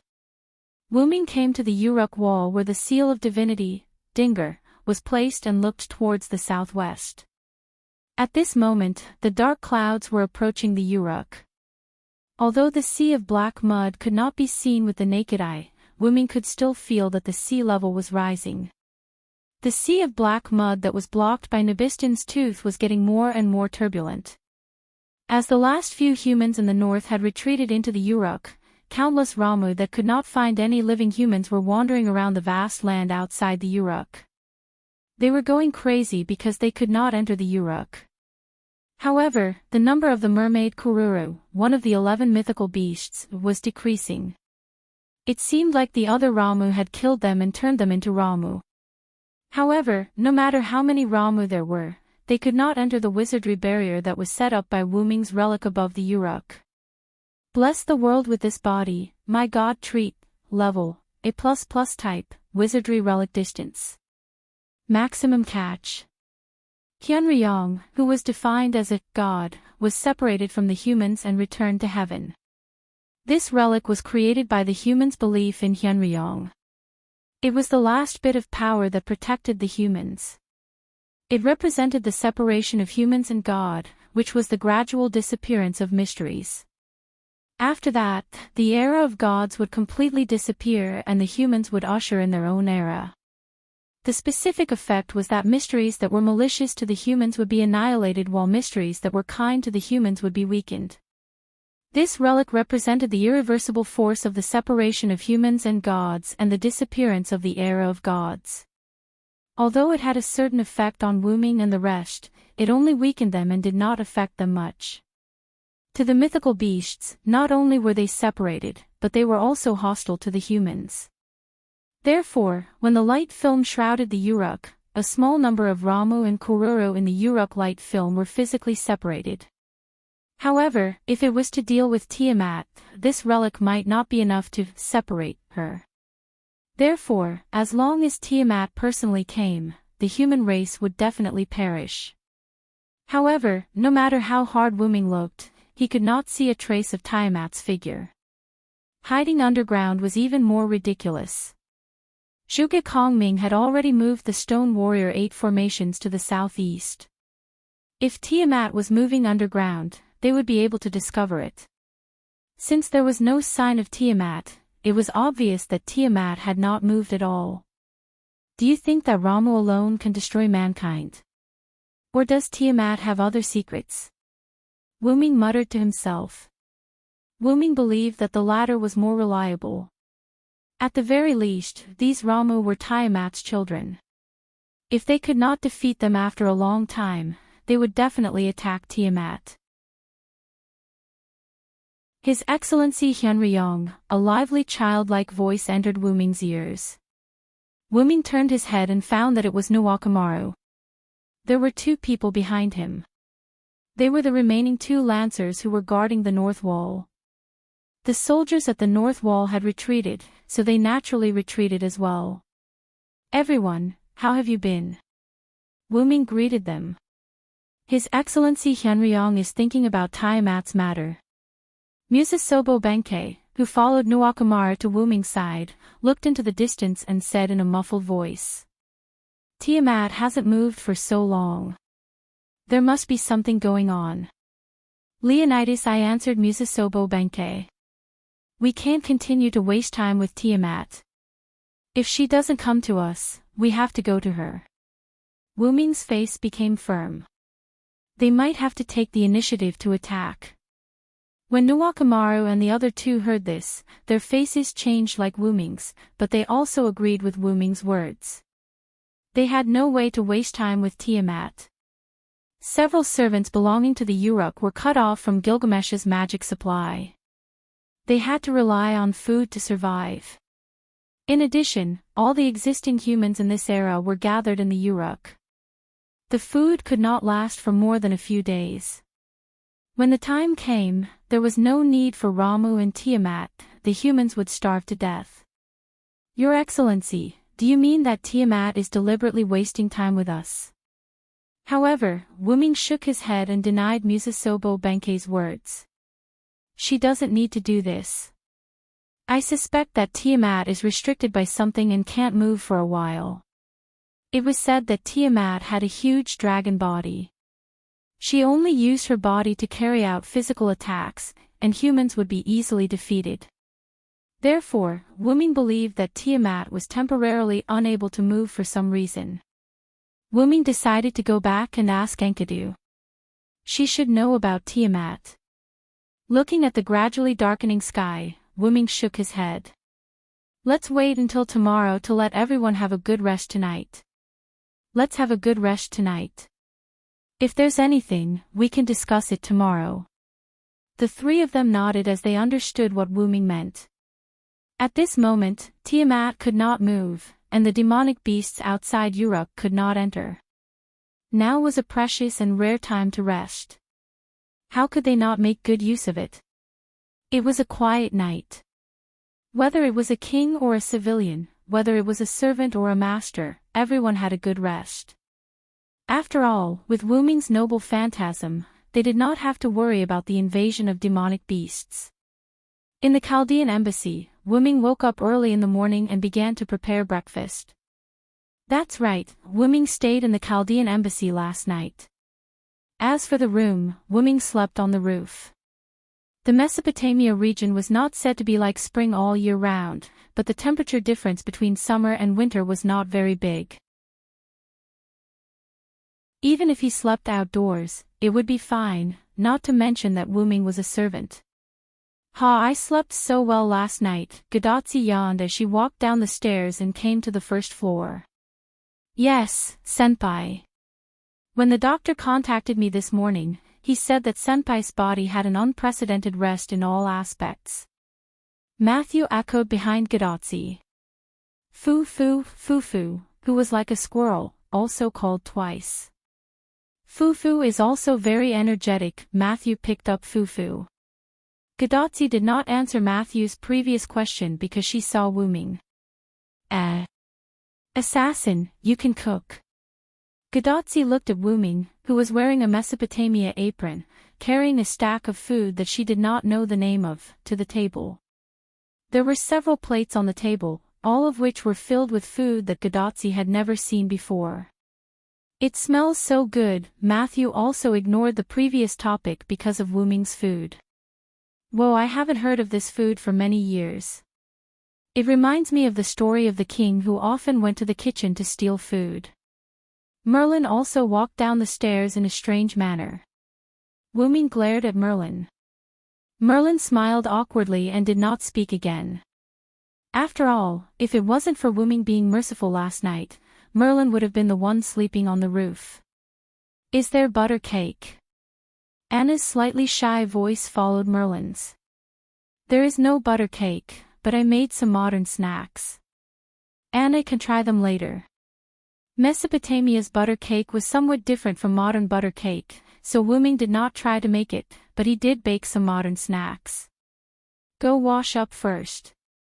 There will be guests later. Guests? Gadotsi and Matthew looked at each other, and both saw doubt in each other's eyes. But it did not matter. They would know later.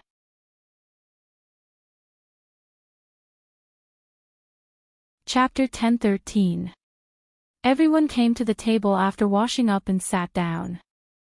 They found that there were more and more dishes on the table, and it didn't seem like the 5 of them could finish it all. Villo-senpai. How many guests are there? Matthew wiped the cold sweat on his forehead and smiled awkwardly. Don't worry, they're here. Wuming pointed to the door, and 3 figures appeared at the door. Miss Nawakamaru. Mr. Chin. Mr. Leonidas. Matthew was surprised. Mr. Fujimaru, Mr. Matthew, long time no see. Nawakamaru greeted them calmly, but she didn't have much contact with Chaldea, so she didn't say much. Musasobo Benkei and Leonidas I were the same. The 3 of them were either at the northern wall or at the temporary stronghold built in the northwest, while Fujimaru and the others were either in the Uruk or the dense forest in the south. Although they were familiar with each other, they were only familiar with each other. In terms of familiarity, Wuming was much more familiar to Nawakamaru than Gadatsi and the others. Nawakamaru and the others sat down calmly, but the inexplicably lengthened table and the dishes on the table still couldn't be finished by 3 more people. At this time, a lively voice came from the door. Yo big sister, I'm here. Quizzard dragged the weak leopard man into the Chaldean embassy. She found a seat and sat down, and instantly threw the leopard man to the seat next to her. Miss Quizzard is here too. Matthew was surprised again. Gadatsi was quite interested in the leopard man's current state, but she could probably guess that he was beaten up by Quizzard because he provoked Quizzard. I was invited by Hyunryong for breakfast. Quizzard smiled sweetly at Gadatsi. So, Nawakamaru and the others are the same. Gadatsi guessed. Yes, Mr. Fujimaru, we're not the only ones invited. As if agreeing with Nawakamaru's words, another person, or rather a golden king, came in from the entrance of the Chaldean embassy. Ha ha ha ha, this king's arrival, the entire Chaldean embassy seems to be a lot brighter. The newcomer was naturally Gilgamesh. King Gilgamesh. This time, Gadatsi and Matthew were shocked.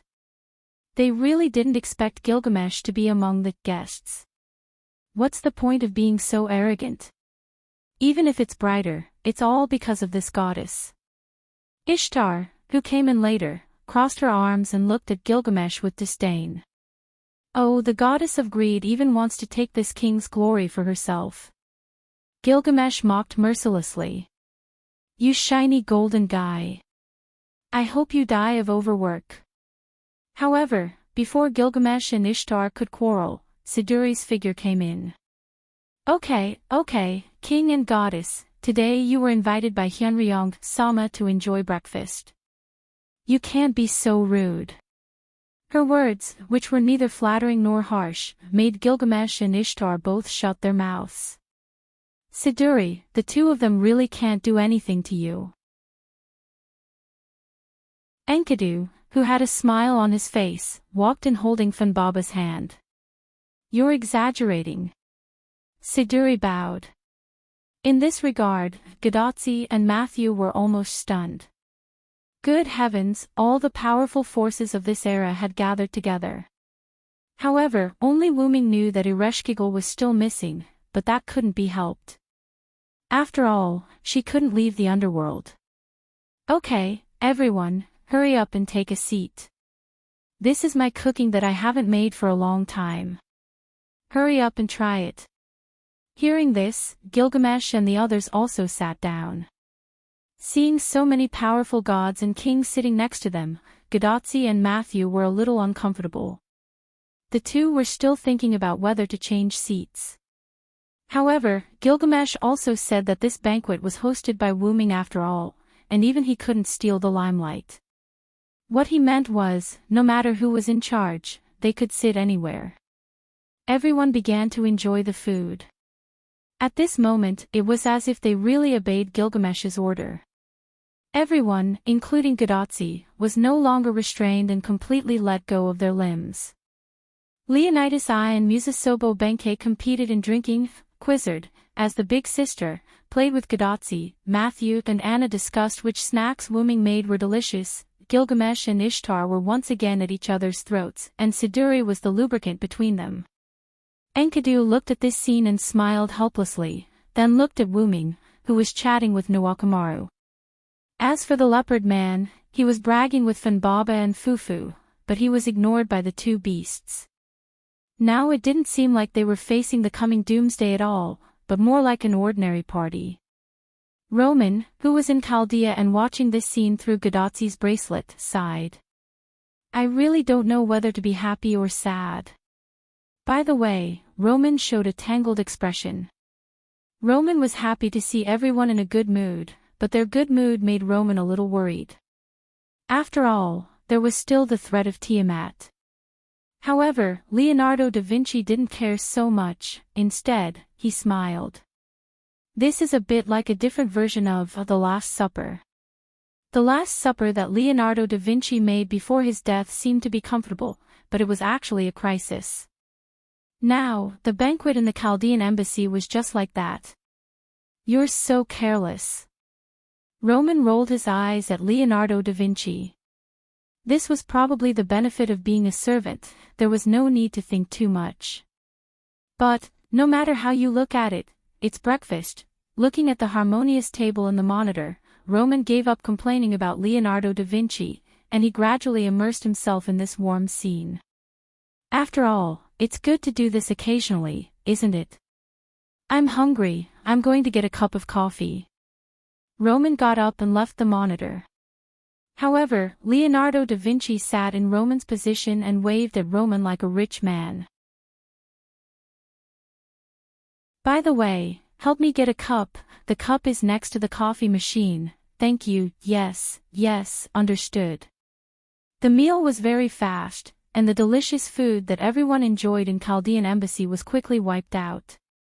After that, everyone went to the highest floor of the tower, Gilgamesh's office, between the throne. Gilgamesh, who was sitting on the high throne, glanced at the people standing neatly in front of him and immediately spoke. So, Tiamat's counterattack strategy meeting, let's start now. Gilgamesh's imposing words entered everyone's ears, and most people's faces became extremely serious. The reason why it was most people was because there were a small number of people who didn't become serious, but showed a surprised expression. Hey! Wait a minute, counterattack. Are we going to counterattack Tiamat?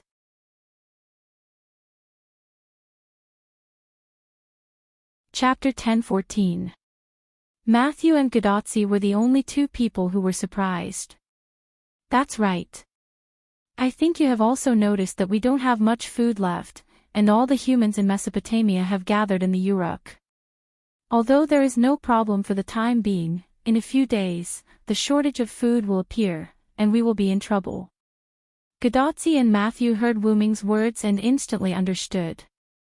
After all, they were modern people, and they could understand what would happen in the Uruk through the usual compulsory education. At that time, humans would starve to death because they were trapped in the Uruk without food, and in serious cases, there might be riots. After all, appetite was one of the most basic desires of humans, and there was no way to suppress it. Once it broke out, it would be more terrible than a natural disaster. Outside the Uruk were Ramu, and humans could not go out to look for food. Only servants could do it, but there was no way to get food for so many people with only a few servants. Therefore, the only way was to take the initiative to attack, and the main attacker was Wu Ming. Wu Ming talked to Gilgamesh last night about this matter, and Gilgamesh also agreed. In fact, whether we take the initiative to attack or wait for Tiamat to attack, our chances of winning are very low. Leonardo da Vinci's voice came from Gadotzi's bracelet. After all, the opponent was the god of creation.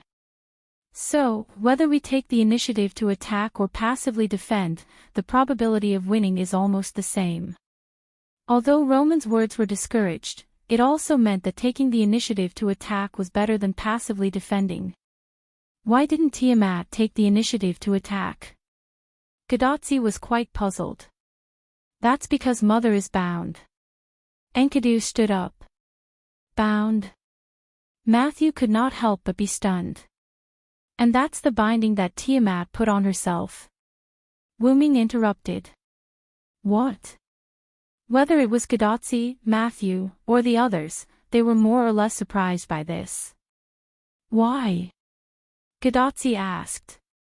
She didn't understand why she would impose restrictions on herself. Because Mother has always loved humans and their children, that's why she added restrictions to herself. Enkidu, who had fused with Kingu, was well aware of this. Wuming had also asked Enkidu about this last night. At this moment, Gilgamesh, who was sitting on the throne, suddenly interrupted. Do you know that humans are evil? Humans are evil. Gadotsi and Matthew looked at each other in confusion. The two goddesses, Quizzard and Ishtar, had a serious look in their eyes. It was obvious that the two of them knew that humans were evil. Humans are evil. Roman from Chaldea repeated silently. Humans are evil beasts of original sin. There are a total of 7 original sin beasts, and they are disasters that can destroy humans. Merlin also spoke. But in the end, it was still Roman who explained.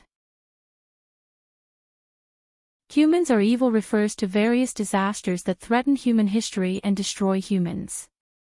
They are born from human civilization and grow stronger with the development of human civilization. They will destroy the civilization from the inside of human society. They are like cancer cells. Furthermore, as long as human beings exist, this evil will not disappear. It will grow stronger with the development of human civilization. To put it simply, it was an existence that accompanied humans. Because of the disasters caused by the bestial nature of humans, humans are also called beasts. Tiamat is the second beast that holds the principle of return, beast 2. Merlin finished Roman's sentence, then looked at Wuming and signaled for Wuming to continue. With a helpless smile, Wuming spoke. The essence of human evil is human love. It is precisely because of this that Tiamat, who loves her lover and her children, will become one of the human evils. Gadotsi and Matthew suddenly understood. After that, Wuming inexplicably thought of the human final trial he encountered in the box garden world. Moreover, human evil is not the evil that destroys humans, but the evil that destroys humans. That is, the existence that humans need to overcome. Only by overcoming it can humans continue to develop. Therefore, in a sense, it is not wrong to call it the human final trial. After all, human evil is a disaster for humans, and it is not wrong to call it the human final trial. The existence that needs to be overcome, human final trial. Matthew and Gadotsi, who were present as humans, muttered silently. Seeing Gadotsi and Matthew in deep thought, Wuming walked in front of the two, stretched out his hand, and gave them a knock on the head. "Ah, it hurts. Senior Villo." Gadotsi covered her head with tears and looked at Wuming. Matthew performed better than Gadotsi. He did not cry out in pain, but she also covered her head. Although it is said that the human final trial needs humans to overcome it, it is just a formality. It is not necessary for humans to overcome it. For the self-destruction mechanism of humans such as the 7 human evils, the suppression force has already prepared a corresponding safety device, which is the 7 crown servants. The shaped moon world is different from the box garden world. In the box garden world, the human final trial is a special existence. To defeat, kill, or even overcome the other party requires special conditions. The most critical condition is that you must have the identity of a human. The human final trial, in the shaped moon world is just a title that Wuming casually said. It has no special power, so humans do not need to overcome it personally. Seeing the doubts on their faces, Wuming directly gave an example. The first Hassan you have seen is the crown assassin. These words directly made Gadotsi and Matthew almost fall to the ground. They knew that the first Hassan was very strong, but they didn't expect the other party to have such an identity. In other words, the reason why the first Hassan helped us is because of the appearance of one of the human evils. However, no one answered Gadotsi's question. Because the people present were very clear that Tiamat had undergone a qualitative change. She was no longer a simple, human evil. Even the first Hassan couldn't even get close to Tiamat. All of this was attributed to the root black mud, and it was precisely because of this that Wu Ming took all the burden on himself. Emotionally, only Wu Ming could deal with Tiamat, who was infected with the root black mud. Others were easily eroded by the black mud and assimilated. Reasonably, the root black mud and Wu Ming had a great relationship. The reason why Tiamat was infected with the root black mud may have an indirect relationship with Wu Ming. Therefore, Wu Ming had to take on this burden. In short, my trump card can deal with Tiamat. You just need to be responsible for covering me.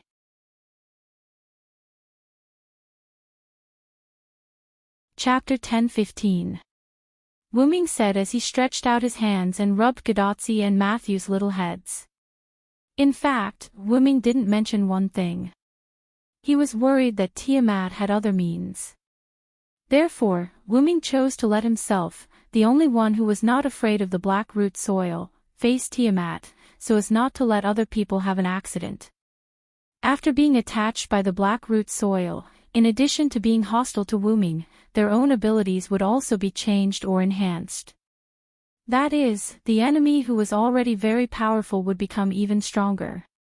As the god of creation, Tiamat was already very strong, and with the blessing of the black root soil, she would definitely become stronger, and maybe she would have some new tricks.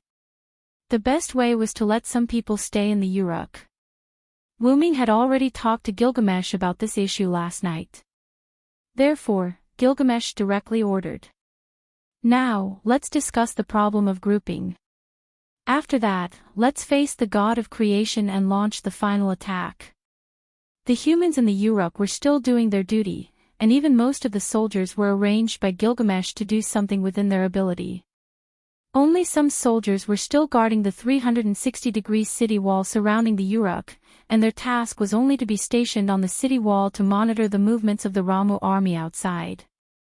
After all, ordinary human soldiers were not useful at all in this counterattack strategy. Although it was cruel to say that, human soldiers couldn't do anything in the face of the Ramu army except to die and increase the combat power of the Ramu army. On the city wall in the southwest corner of the Uruk, Gilgamesh, Gadotzi, Matthew, the followers, and several Quizzards pterosaurs gathered together.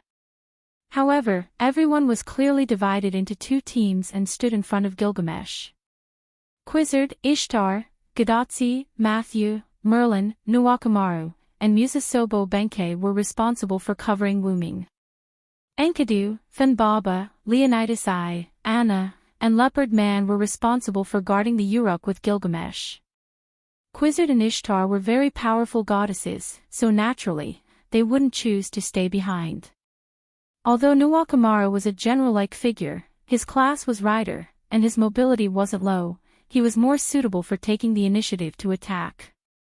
After Musasobo Benkei overcame his fear, he had to follow Nuwakamaru no matter when and where, unless he died. Nuwakamaru had to admit that this made her feel very helpless. Although she was very pleased that Sea Lord Changlu had become so brave, there was no need for him to become so excessive. It was almost becoming an obsession. Therefore, Nuwakamaru and Musasobo Benkei were assigned to the attack team, and Leonidas I was forced to stay behind because of his strong defensive ability. Enkidu and Funbaba were instructed by Wu Ming to stay behind, and Anna also stayed behind because of Wu Ming's concern. After all, Anna still needed to protect the Holy Grail where Sakura Madu was. As for the Leopard Man, he was instructed by Quizzard to stay behind. According to Quizzard's words, don't underestimate the Leopard Man, however, anyone could tell that this wasn't the real reason. In short, Wu Ming was relieved to have a good defensive team guarding the Uruk. Moreover, there was also Zhuge Kongming, who hadn't shown his face since returning to the Uruk. Wu Ming believed that even if there was an accident, the Uruk would be safe with the presence of staying behind. As for why Merlin joined the attack team, it was entirely because he was coerced by Wu Ming. With Gilgamesh and Zhuge Kongming, there was no need for Merlin to stay behind at all. In addition, Merlin had been pretending to be weak, so Wuming, who was a little unhappy, made this decision. Finally, it was Gadotsi and Matthew. Gadotsi and Matthew could stay in the Uruk. There was no need for them to go out and take risks. Although Gadotsi and Matthew's decision was strongly opposed by the two at first, after listening to Gadotsi's reason, the way everyone looked at Gadotsi changed. Human evil needs to be overcome by humans. I won't and don't want to escape. Even if the main attacker was Wuming, Gadotsi believed that as the only master of mankind and one of the last remaining humans, she had to bear witness to all this. It didn't matter even if the end was really death. Wuming was very sure that Gadotsi was touched by his previous words. Although he was worried about Gadotsi's safety, Wuming also felt gratified for Gadotsi at the same time. It was the kind of gratification that one would feel when seeing their younger sister grow up. And not only Wuming, but the others were also touched by this. If Quizzard and Ishtar still regarded Gadotsi as an immature little girl before, now, they have regarded Gadotsi as a real qualified master. Matthew was affected by Gadotsi's strong inner feelings and supported Gadotsi's idea. Moreover, as Gadotsi's follower, Matthew had no reason to let his master go to the front line alone. Therefore, Matthew would also follow Quizzard and others to cover Wuming. For the decision of the two, Gilgamesh also praised Gadotsi and Matthew, saying that there really are people in the future who didn't let this king down. At this moment, Gilgamesh faced the people who were divided into two teams and repeated the content of the plan. The defense team will stay with this king in Uruk to prevent accidents or provide support. The attack team needs to take Quizzard's pterosaur to the Persian Gulf, and then fully cover Hyunryong to release his trump card to eliminate Tiamat. Of course, your own safety is the prerequisite, that's all. Is there a problem? No. Although only Gadotsi and Matthew answered, in fact, Gilgamesh was talking to Gadotsi and Matthew. After all, everyone else was a servant. To put it bluntly, the servant's body was not the servant's body. If they died, they would die, and there would be no image. But if Gadotsi and Matthew, as human beings, had an accident, there would be no room for recovery. Then, Roman's voice came from Gadotsi's bracelet. According to the detection, the number of Ramu on the land has exceeded 300 million, and it is still increasing. The speed of the increase of Ramu is also rising rapidly. Roman and Leonardo da Vinci in Chaldea looked at the number of Ramu on the screen that was still increasing, and they couldn't help but frown. Although this was bad news, there was also good news at the same time. However, these Ramu can only move on the ground. There are no aerial units yet. After all, there was already the winged mermaid Kururu that could fly in the sky, so Roman also paid attention to it. But there is no guarantee that there will not be any enemy flying units, so when you get close to Tiamat, you must be very careful.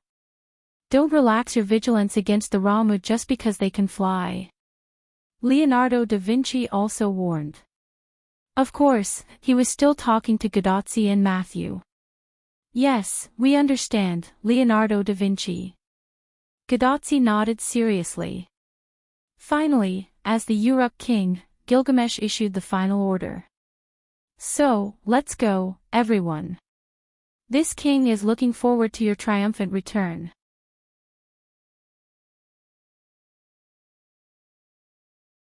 Chapter 10:16. The three Quetzalcoatlus carried Gadotsi, Matthew, Nuwakamaru, Musasobo Benkei, and Merlin respectively. Quizzard rode on her exclusive Quetzalcoatlus and flew into the sky with the five of them. Ishtar and Wuming both had their own means of flight, so they didn't need Quizzard's Quetzalcoatlus. Under the gaze of the few people stationed in Uruk led by Gilgamesh, the four Quetzalcoatlus, Tianzhou, and a figure who flew into the sky without catching any tools left one after another. Thus, the plan to counterattack Tiamat officially began. In a place where no one could see, Gilgamesh's mouth moved slightly. The future of mankind, please. Because Ramu didn't have the ability to fly, and Korura was close to extinction, the attack team didn't encounter any obstacles in the sky. They soon arrived at the original Persian Gulf coastline. The reason why it was called the original Persian Gulf coastline was because this place had long been submerged by the sea of black mud. And the sky had long been covered by dark clouds, and no trace of sunlight could be seen. Roman, who had repeatedly confirmed the location through the electronic map in Chaldea, spoke with great certainty from Gadotzi's bracelet. "It's here." Looking at her bracelet, Gadotzi nodded, then looked at Wuming, who was flying beside her. "From here on out, we must be vigilant." After all, the real sea was in front of them, and the depth was different from the submerged land. There was no guarantee that there would be something hidden. "In that case, let's fly higher first."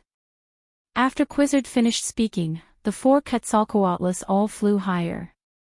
Gadotzi was wearing a special magic dress made by Leonardo da Vinci. Even if they flew higher, it wouldn't affect Gadotzi's breathing. Ishtar also increased his altitude. On the other hand, Wuming did not increase his altitude. In fact, he even lowered his altitude. That's right, he did this to cover everyone, which was the so-called bait. Danger was often called danger, because it was often hidden in the dark. If the hidden danger could be brought to the light, then Gadotzi and the others would be much safer. Naturally, Wuming, who was the strongest, would take the risk. And Wuming didn't believe that there was no danger in the sea of black mud.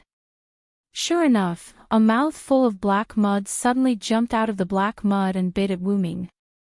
It wasn't exactly a bite because this bloody mouth could swallow Wuming in one bite. The assassin. Gadotzi, who was high in the sky, couldn't help but shout. She didn't see Wuming escape from this giant mouth. Could Wuming have been eaten? The answer was, of course, no. "Senior, look over there. Senior Villo is there." Matthew touched Gadotzi and pointed to the sky in the distance. Wuming's figure was floating there steadily, and beside Wuming was a dark purple portal. So Assassin managed to escape. I almost forgot about that ability of his. Phew, Gadotzi was relieved and took a deep breath. But what is this thing? Gudazi was naturally talking about the big mouth of the muddy basin below.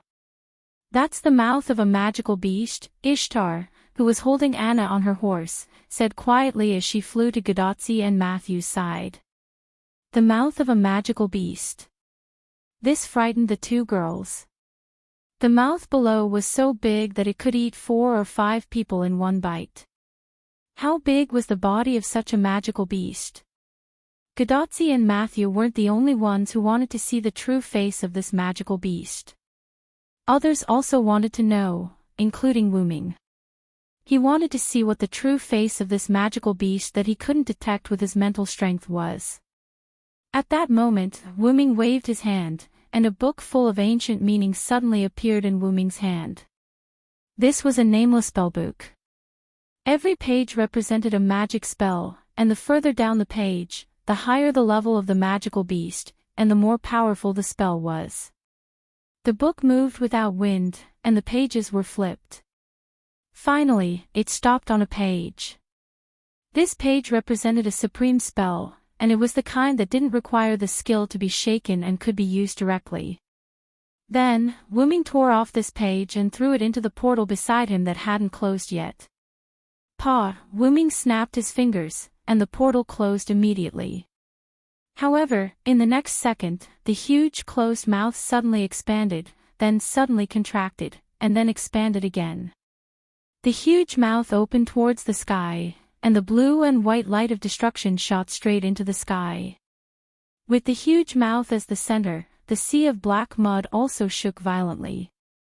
The light of destruction brushed past the feathered serpent that Gadotzi and Matthew were riding, and it gave Gadotzi, Matthew, and the winged serpent a fright. Fufu. Fufu suddenly jumped out of Matthew's shield and hauled a few times at the huge mouth below. It seemed that he was also frightened. Foo-foo. Did you hide in the storage compartment of my shield again? Matthew's shield had been modified by Leonardo da Vinci. It could be used to store supplies or to store recycled holy grails, and Foo-foo had hidden in it more than once. Worried that Foo-foo would accidentally fall, Matthew hurriedly hugged Foo-foo in his arms. You should have stayed in Europe, Foo-foo. However, it was useless to say anything at this moment. The key was the true face of the magical beast with the huge mouth. It was a huge dog. Or rather, it was the World of Warcraft Eulidium. Roar! Due to the influence of Wuming's supreme spell, a lot of the black mud on the huge mouth was shaken off, and because of the shaking, the body under the huge mouth was also exposed. It was a huge red-haired dog on all fours, and there was even a lot of black mud on its red hair. The World of Warcraft Eulidium. Gadotzi couldn't believe it. This was a magical beast that was even bigger than the magical beast commander. At this moment, the winged serpent carrying Merlin approached, and Merlin's voice also reached Gadotzi's ears. This is the real son that Tiamat gave birth to alone, one of the 11 sons of Tiamat, the World of Warcraft Eulidium. That's right, it was neither a mass-produced magical beast nor a so-called magical beast commander, but one of the 11 sons of Tiamat, the World of Warcraft Eulidium. I'm afraid that this black sea has already become Tiamat's nest. Roman's voice also came from the bracelet. And Tiamat has probably produced all the other magical beasts, Leonardo da Vinci said. As if confirming Leonardo da Vinci's words, Eulidium howled. A whoa! Accompanied by this wolf-like howl, huge figures emerged from the sea of black mud one after another.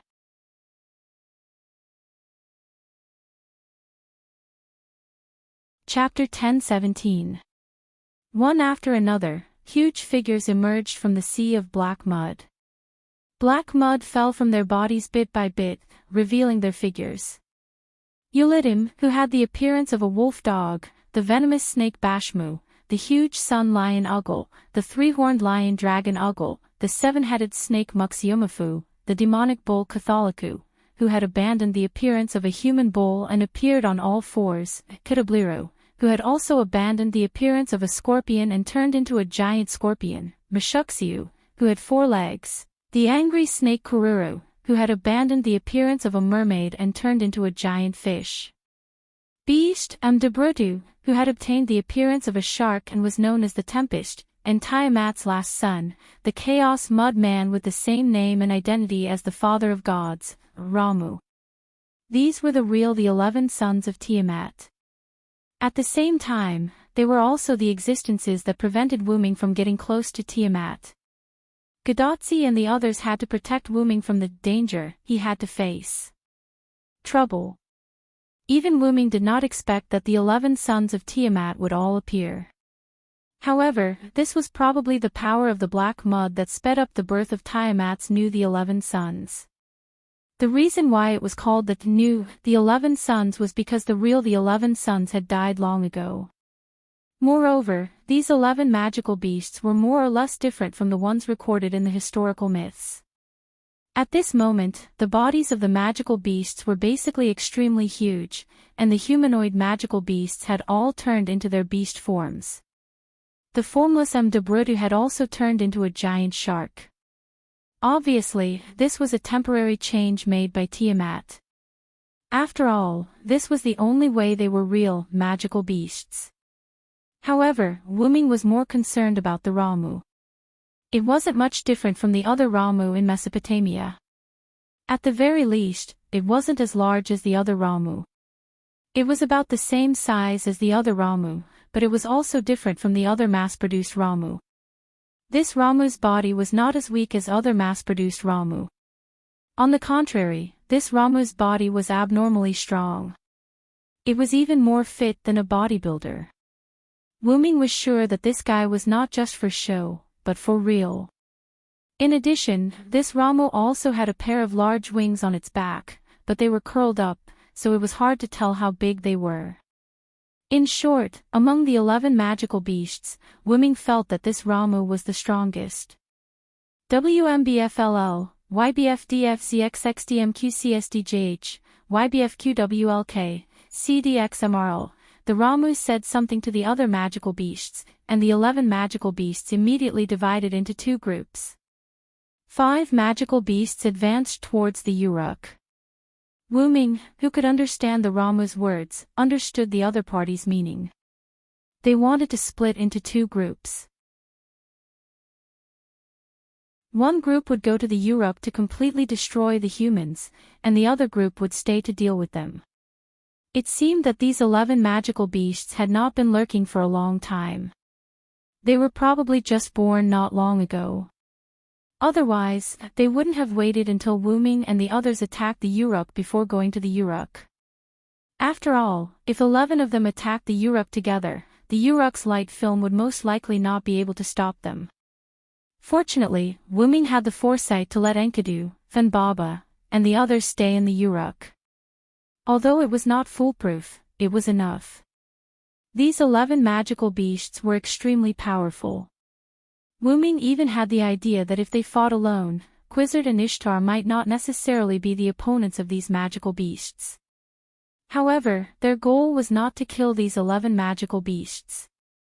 As long as they delayed these magical beasts and let Wu Ming deal with Tiamat during this time, everything would be over. However, these magical beasts seemed to be quite smart. After the 5 magical beasts left for the Uruk, the remaining 6 magical beasts all rushed towards Wu Ming. Only Wu Ming had the ability to threaten Tiamat, which the magical beasts knew very well. However, Wu Ming appeared next to Gadotzi with a teleportation portal, causing the 6 magical beasts to miss their target. "Assassin, what should we do now?" Gadotzi was a little anxious at this moment. However, there was no other way because Roman had been relaying information about the enemy. Each of these 11 magical beasts has magical power comparable to or even surpassing the Holy Grail. Their strength has even reached the level of the King of Gods. Even Quizzard, the Quetzalcoatl, has a very low chance of winning against one of them. If the goddess Ishtar faces one of them, she is likely to be killed. It's really over this time. Roman's anxious and panicked voice kept coming out of Gadotzi's bracelet. Are these magical beasts so powerful? Matthew was also shocked. After all, she was still immature. She could only sense that these magical beasts were very dangerous, but she did not know how dangerous they were. Don't forget that even Ishtar's father is Tiamat's grandson. These magical beasts are Tiamat's sons. It's understandable that they have the power of the King of Gods. Wu Ming's words were not unreasonable. If Tiamat's magical beasts were weak, then they were not qualified to fight against the heavenly gods. After all, they would be killed directly by the heavenly gods. Being able to fight against the heavenly gods meant that the 11 sons of Tiamat were very powerful. It could only be said that the previous magical beast commanders were the weaker versions of these 11 magical beasts, and the mass-produced magical beasts were the extremely weak versions of these 11 magical beasts. These 11 magical beasts were the 11 sons of Tiamat. No, it should be strengthened by the black mud. Otherwise, Tiamat would not have given birth to these the 11 sons so quickly, and these the 11 sons would not have such powerful strength. It could be said that if these 11 magical beasts replaced the original the 11 sons, the scales of victory might have tilted towards Tiamat's side. Therefore, these magical beasts must have been strengthened by the black mud. Assassin, go directly to Tiamat. We'll hold these magical beasts back. Gadotzi made a prompt decision and issued an order. However, as a master, Gadotzi was still too inexperienced. However, Wu Ming shook his head. It's impossible for you to beat these guys. You won't even be able to drag it out for long. Not to mention anything else, Gadotzi's combat power was 0. Even if Matthew was included, excluding Wu Ming, there were only 5 of them, and there were 6 magical beasts here. Roman's words just now were very clear. Quizzard's chances of winning were very low, and Ishtar might even be killed directly. There was one more thing that Roman didn't mention. Even Merlin could only rely on illusion to survive. It was difficult to win in a 1-on-1 situation, let alone a 5-on-6 situation. What's more, there was another extremely frustrating thing. 5 against 6 was just a hypothesis, because Matthew, Nwakamaru, and Musasobo Benkei were useless at this moment. Therefore, the real situation was actually 2 against 6.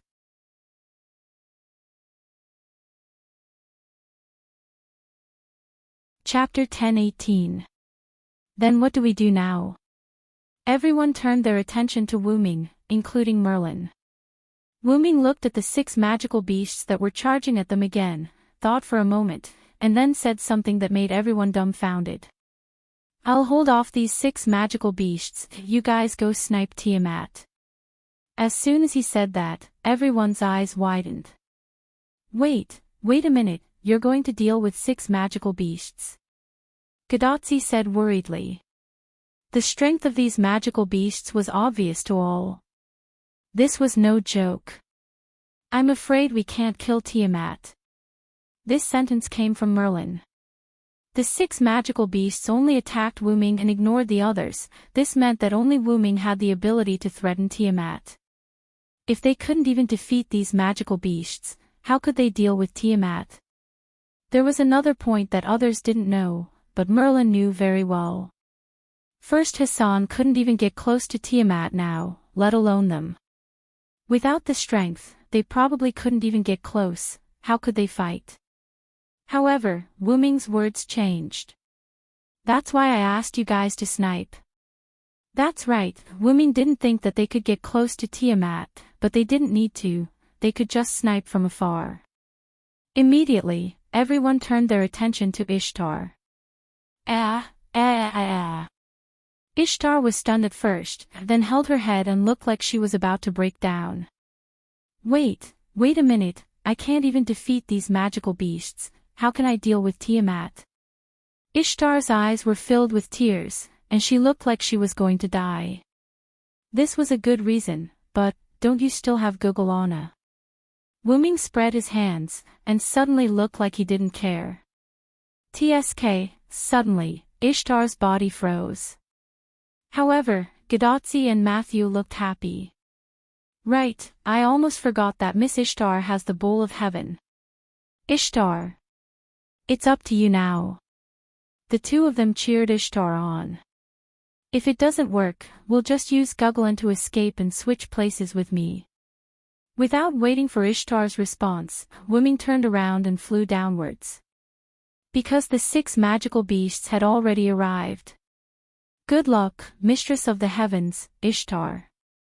I have high hopes for you.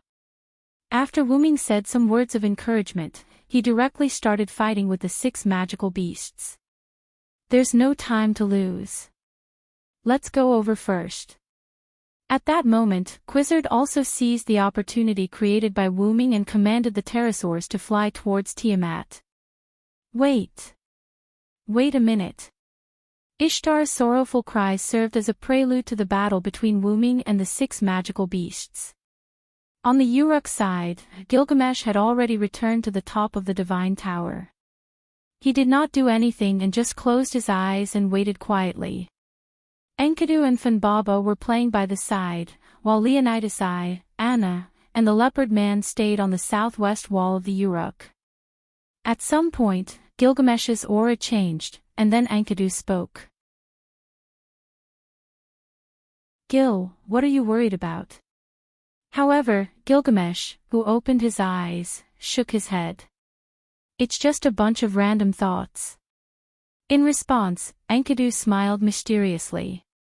In that case, Enkidu decided to change the topic. Sir Hyunryong will definitely succeed.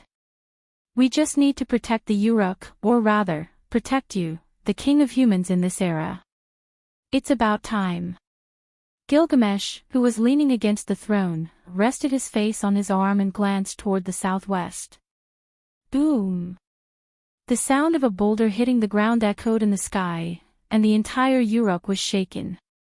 looks like it's here. Enkidu stopped smiling and hugged Finbaba. That's right, both Enkidu and Gilgamesh knew that the Uruk would definitely be attacked. Enkidu's judgment came from following Wuming, while Gilgamesh's judgment was purely clairvoyant. Let's go, Enkidu.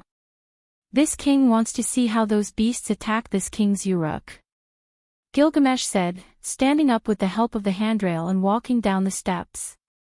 In response, Enkidu smiled helplessly. I told you to stay on the city wall, and now you want to go over. Idiot, how can this king stay on the front line all the time? Although Gilgamesh said so, as his only friend, Enkidu knew that Gilgamesh needed to rest after coming back. Gilgamesh just took a nap, and the reason why Enkidu took the initiative to speak was because he sensed that Gilgamesh was awake. As Gilgamesh's only friend, Enkidu could sense Gilgamesh's condition even through his aura. Okay, let's go. Enkidu, who also understood that Gilgamesh was at Sundra, stopped discussing this topic and followed Gilgamesh with Finbaba in his arms. Outside the southwest city wall of the Uruk, near Nabistan's Fang, 5 huge monsters were constantly destroying Nabistan's Fang, trying to let the sea of black mud flow through. Nabistan's Fang was not strong enough to withstand the attacks of these 5 monsters. Just the collision of their bodies was enough to destroy Nabistan's Fang. The sea of black mud began to move toward the Uruk, and some fragments of Nabistan's Fang that were scattered on the sea of black mud were picked up by one of the monsters. This was a huge bull with a pair of fierce horns.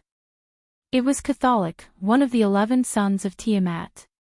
Obviously, even if Catholic transformed from his human form to his beast form, he was still the strongest among the 11 sons. No, it should be said that he was stronger in his beast form. He was holding a sharp fragment of Nabistan's Fang, and he suddenly threw his head toward the Uruk sky. Whoosh! The fragment rushed toward the Uruk at high speed like a bullet.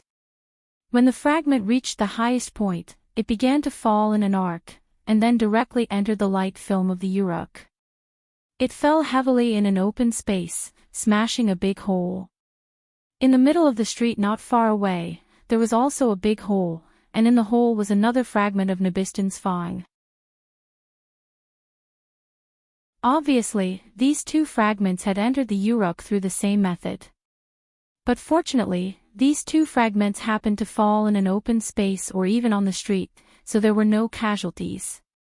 As for the humans in the Uruk, under the guidance of the soldiers, they were constantly retreating toward the central tower.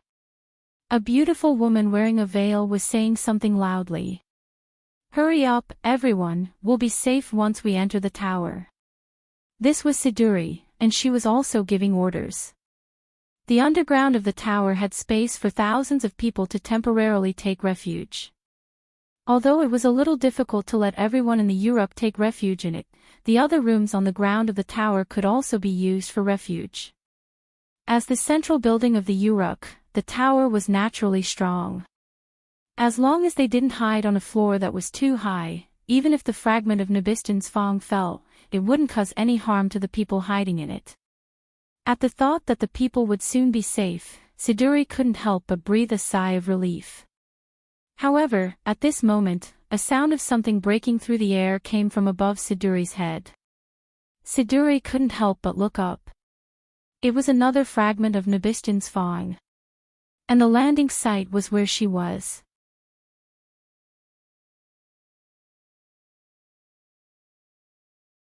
Chapter 10:19.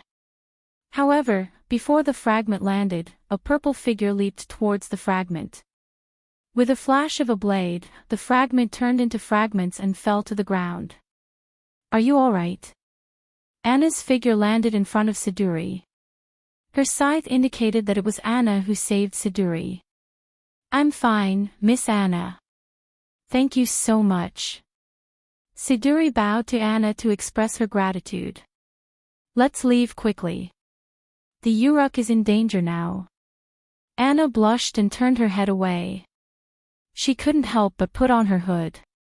Yes, Miss Anna should be careful too. However, Siduri didn't retreat in the direction of the tower. Instead, she ran towards the crowd. She needed to guide the crowd. This was not only her duty as a witch chief, but also her duty as a human to help her fellow humans. Seeing that Siduri was covering some of the frightened crowd while leaving, Anna took off her hood. That's why I hate humans the most. However, Anna's heart was the complete opposite of what she said. However, she didn't have time to sigh. A few more fragments fell from the sky. Anna jumped up again and prepared to use her undying slaughter blade, Keepar, to cut these fragments into pieces one by one. However, these were still fragments of Nabistin's Fang. It was difficult for Anna to cut them into pieces. However, if she didn't cut them into pieces, the fragments would destroy the surroundings and affect the people who hadn't retreated in time. Not good. Finally, something unexpected happened. A smaller fragment followed behind a larger one. Anna didn't notice it because she wasn't paying attention. Anna, who thought that she had cut the last fragment of Nabistin's Fang, was gradually falling to the ground.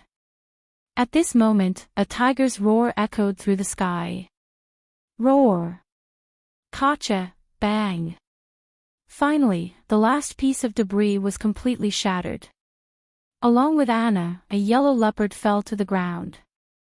Although she made a tiger's roar, as expected, we still have to rely on the warriors of the forest.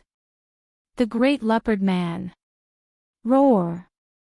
Anna looked at the leopard man in disdain. She didn't say anything. After all, it was a fact that he helped her. Anna turned to look at the sky. It was definitely not a coincidence that the two fragments had overlapped. Anna was very sure of this. Then, there was only one explanation. The enemy's intelligence isn't lower than humans. As expected of Tiamat's magical beast, Gilgamesh said as he walked over with Enkidu, who was holding Funbaba. He and Enki both saw what happened just now, and he also saw that it was the doing of those 5 magic beasts. Because it's a pure physical attack, the light barrier didn't have any effect. It seems like the opponent is very clear about the defensive means of the light barrier. Gilgamesh couldn't help but frown. It wasn't scary that the enemy was strong. What was scary was that the enemy was strong and smart. At this moment, the 5 magical beasts outside were such enemies. The magical beasts this time are fundamentally different from the previous ones. Let's go. Follow this king to the city wall to take a look. As for the fragments falling from the sky, Gilgamesh had already activated a few divine power seals, Dinger, which were enough to destroy the fragments of Nabistin's Fang. Although the civilians and soldiers had entered the holy tower to take refuge, Gilgamesh could easily activate a few divine power seals, Dinger, by himself. He didn't need any soldiers. Plus, now that all the humans were gathered in the holy tower, even if 1 or 2 fragments fell, it wouldn't be a big deal. The only thing left was to take care of the 5 magical beasts that kept throwing fragments of Nabistin's Fang at the Uruk. Because the journey wasn't far, Gilgamesh and the others soon arrived at the city wall. The magical beasts probably realized that throwing fragments of Nabistin's Fang was no longer effective. Plus, they had basically used up all the fragments of Nabistin's Fang. Hence, the magical beasts completely gave up on the idea. However, more importantly, because of the damage to Nabistin's Fang, the sea of black mud had arrived in front of the Uruk. Although the light membrane protecting the Uruk was Wuming's noble artifact, the sea of black mud was created by Tiamat's authority. Even Gilgamesh doubted that the light membrane enveloping the Uruk could stop the sea of black mud. However, Gilgamesh believed that even if it couldn't stop it, it could still stop it for a while. As long as Wuming killed Tiamat in a while, everything would be fine. Sure enough, when the sea of black mud came into contact with the light membrane, the two seemed to have a chemical reaction. The light membrane sizzled and flashed like an alarm. Although the sea of black mud didn't enter the Uruk, it seemed that the light membrane wouldn't last long. However, at this moment, Gilgamesh and Enkidu suddenly sensed something and looked at somewhere in the sky in disbelief. There, a petite figure with a strong divinity suddenly appeared. Earth wave. Accompanied by a delicate but firm voice, the ground around the Uruk suddenly changed. The soil outside the Uruk became active like an ocean. It directly cut off the sea of black mud from the ground and formed a trapezoidal dam, blocking the sea of black mud outside. The sea of black mud that was cut off between the Uruk and the dam was transported by the soil and thrown back. This divinity. Gilgamesh showed an interesting expression. It's Lord Hyunryong's, Enkidu said. However, compared to Gilgamesh, Enkidu was more familiar with the person who used this power. The petite figure in the sky was Wuming's younger sister, Shitsuki Meiyu. On Wuming's side, Wuming, who didn't know about Meiyo's arrival, was contending with the 6 magic beasts while covering for Gadotsi and the others as they left. Looking in the direction in which Gadotsi and the others left, Wuming could no longer see them. Only then did he look at the 6 magic beasts seriously. The magic beasts left behind to deal with Wuming were not simple. Kitabliru, Kururu, Mdabrutu, Basumuujj, and Ramu. The first 5 magic beasts were among the strongest among the 11 magic beasts. However, Ramu caught Wuming's attention more. Apart from other reasons, the existence that was like a strengthened version of Ramu was like the center of the magic beasts. How could Wuming not pay attention to it? Moreover, when Gadotsi and the others left, Ramu just waved its hand lightly. Hundreds of winged Ramu flew out from the sea of black mud below and flew in the direction that Gadotsi and the others left. This guy actually had magic beasts that could fly. How could Wuming not be shocked?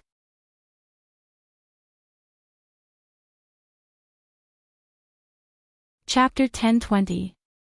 It seemed that even if Wuming stayed behind, the other party still wouldn't allow anyone to get close to Tiamat.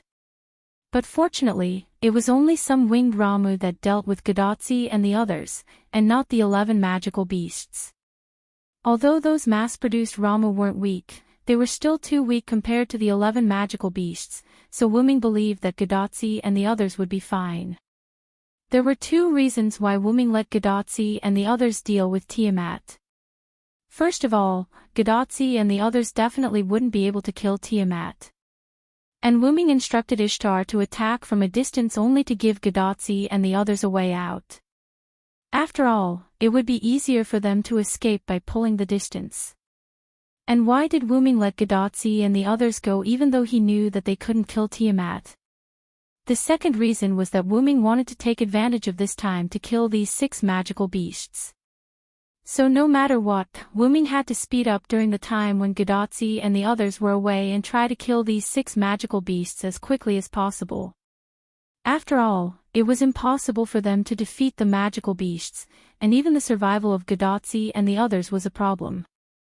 So these 6 magical beasts must all be eliminated by Wuming. Even if they couldn't kill all of them, they had to leave a number that Gadotsi and the others could deal with before turning to deal with Tiamat. And next, Wuming had to use the power of God to deal with this group of children of the Creator. And the first to bear the brunt was Ramu. Fear the one with wings. Evil people and powerful people, all fear me with wings. My wings will bring you curses. Evil people can't hit me. As the words were chanted, Wuming's figure suddenly disappeared. However, in the next second, Wuming's figure appeared in front of Ramu, who was standing among the other magical beasts. And Wuming had already stretched out his right hand and grabbed Ramu's head. The speed brought by the phoenix incarnation wasn't something that magical beasts could react to. After all, the phoenix incarnation was related to time, so how could it let the other party react? In an instant, Wuming came into contact with seraphic speed and chanted another word. I am the strongest, and I hold all the victory in my hands. No matter if it's a human or a demon, I will defeat any enemy who is in my way, Puchi. Like crushing a watermelon, Lachmu's head, which Wuming was grabbing, was crushed by Wuming's arm, which was filled with the power of a giant. Purple blood splattered everywhere, but not a single drop landed on Wuming's body. Wu Ming had already set up a telekinesis wall in front of him. Roar! Roar! Roar, roar, roar! Roar, roar! Ramu's sudden death scared the other magical beasts. In their senses, Wu Ming disappeared in an instant. Ramu's head exploded, and Wu Ming appeared among the 5 magical beasts. Giant with unparalleled divine power, please help me. With the words, a giant golden arm attached to Wu Ming's left hand. Then Wu Ming suddenly turned around and waved the giant golden arm around, and the 5 magical beasts were suddenly thrown out. Looking at the 5 magical beasts standing on the sea of black mud and surrounding Wu Ming turned off the giant incarnation, and the golden arm on his left hand disappeared. Thou hast violated the contract and brought evil to the world. Lord's Day, sinners will be punished. Then, holding Ramu's headless body, Wu Ming began to chant again. Crush its back, dig out its tendons, bones, hair, and brain, and trample on its blood and mud. If I am the one who cannot get close to the darkness, I will follow the words of the Lord and destroy thee. Suddenly, something like a black hole appeared on Ramu's headless body. In an instant, the body was sucked into the black hole and disappeared. Then, as if quite tired, Wu Ming shook his right hand. It must be said that Ramu's body was as tough as its appearance. It was far from being comparable to the mass-produced Ramu. Although Wu Ming easily crushed Ramu's head, it consumed a lot of Wu Ming's energy.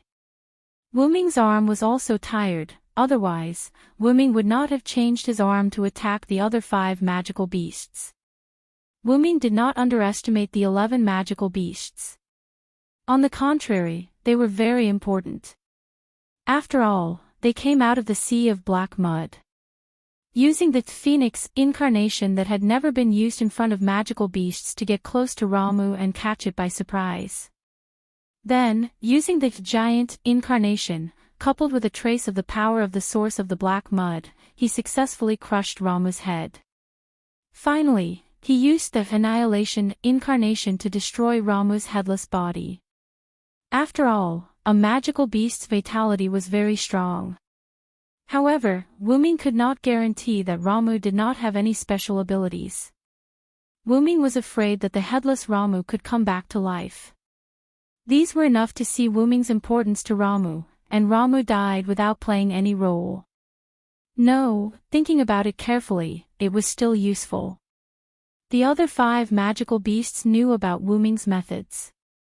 If Wu Ming wanted to use this method to kill other magical beasts, it would most likely not work.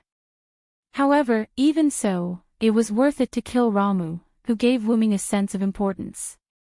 Rubbing his right wrist, Wu Ming looked at Baxiomu. Baxiomu was his next target. After all, Wu Ming had 12 incarnations. When Wu Ming killed a magical beast, Gadotzi's side did not have any accidents as Wu Ming expected. Although the mass-produced Ramu was powerful, and the mass-produced Ramu with wings was even more powerful, they were still not as good as the 11 magical beasts. Probably because Quizzard and Ishtar couldn't beat the 11 magical beasts, the 2 of them worked extra hard to deal with these mass-produced Ramu. Or it could be said that they were venting, die, die, die, die. Ishtar frantically attacked the mass-produced Ramu with anima. With a face full of resentment, she kept muttering this sentence. Although she couldn't hit Ramu every time, as long as she hit Ramu, the opponent would be killed. This was enough to prove that Ishtar put a lot of magic into each attack. And Quizzard used the mass-produced Ramu as a stepping stone, constantly moving between the Ramu. And every time Quizzard moved, a Ramu would fall. These Ramu were directly killed by Quizzard's fatal wrestling skills. 2 goddesses, so scary. Gadotzi and Matthew looked at Ishtar and Quizzard with some fear and gulped.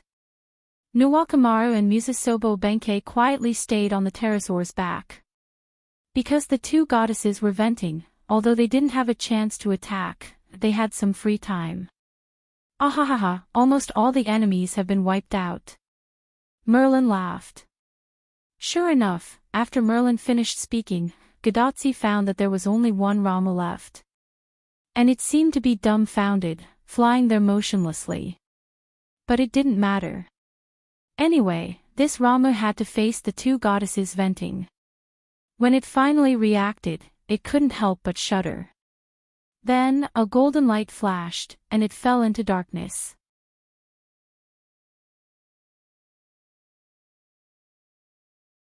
Chapter 10:21. The last Ramu died after being attacked by the two goddesses. Ishtar, who couldn't find a target, stopped shooting, and Quizzard, who also couldn't find a target, returned to the back of her pterosaur. At this moment, everyone flew side by side. I'm in a good mood, that's right, the two goddesses smiled like goddesses. Gadotzi and Matthew couldn't connect the two goddesses at this moment with the previous two. Gadotzi simply changed the topic. I don't know how Assassin is doing. While talking, Gadotzi showed a trace of worry. After all, the 6 magical beasts were difficult to deal with for Ishtar and Quizzard, so it was natural for Gadotzi to be worried. Senpai, I believe that Senpai Villo will be fine.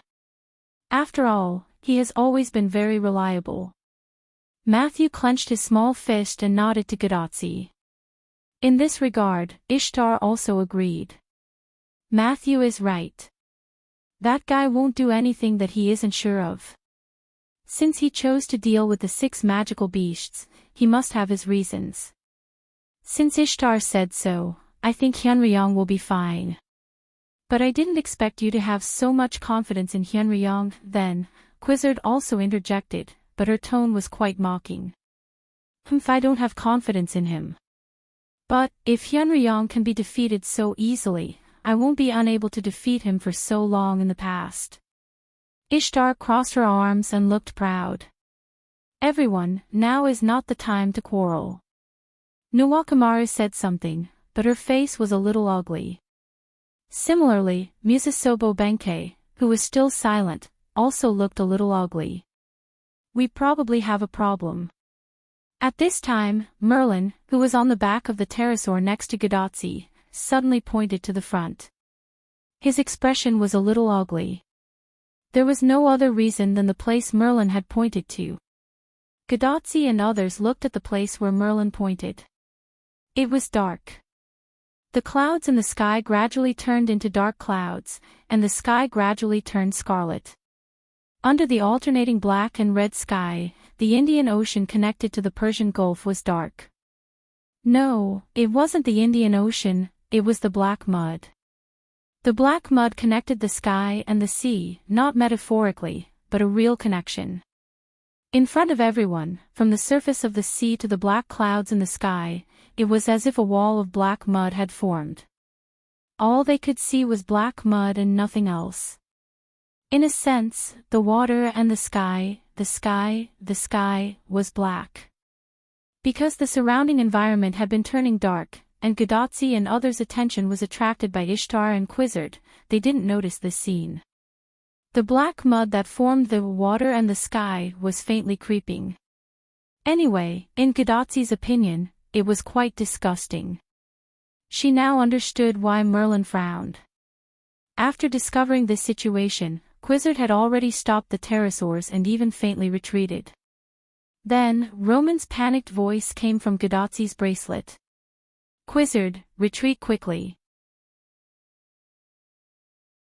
At that moment, Quizzard didn't care whether Roman's words were correct or not. She immediately waved her hand, and the pterosaurs made a sharp turn and flew backward. Gadotzi, who didn't react for a moment, even fell on Matthew due to inertia. Sitting up again, Gadotzi looked at her bracelet in confusion. Doctor, what's wrong? That's right, they only saw the black mud that was the same color as the sky, and there was still some distance between them. Why were they in such a hurry to leave? It was as if the danger was already near them. I don't know what you saw. Chaldea can't receive the image since you went deep into the Indian Ocean, but fortunately, the instrument is still working as usual. Roman, who was in Chaldea, wiped the sweat on his forehead that appeared out of nowhere and answered Gadotzi word by word. The instrument detected that there was a huge amount of magic everywhere around you just now.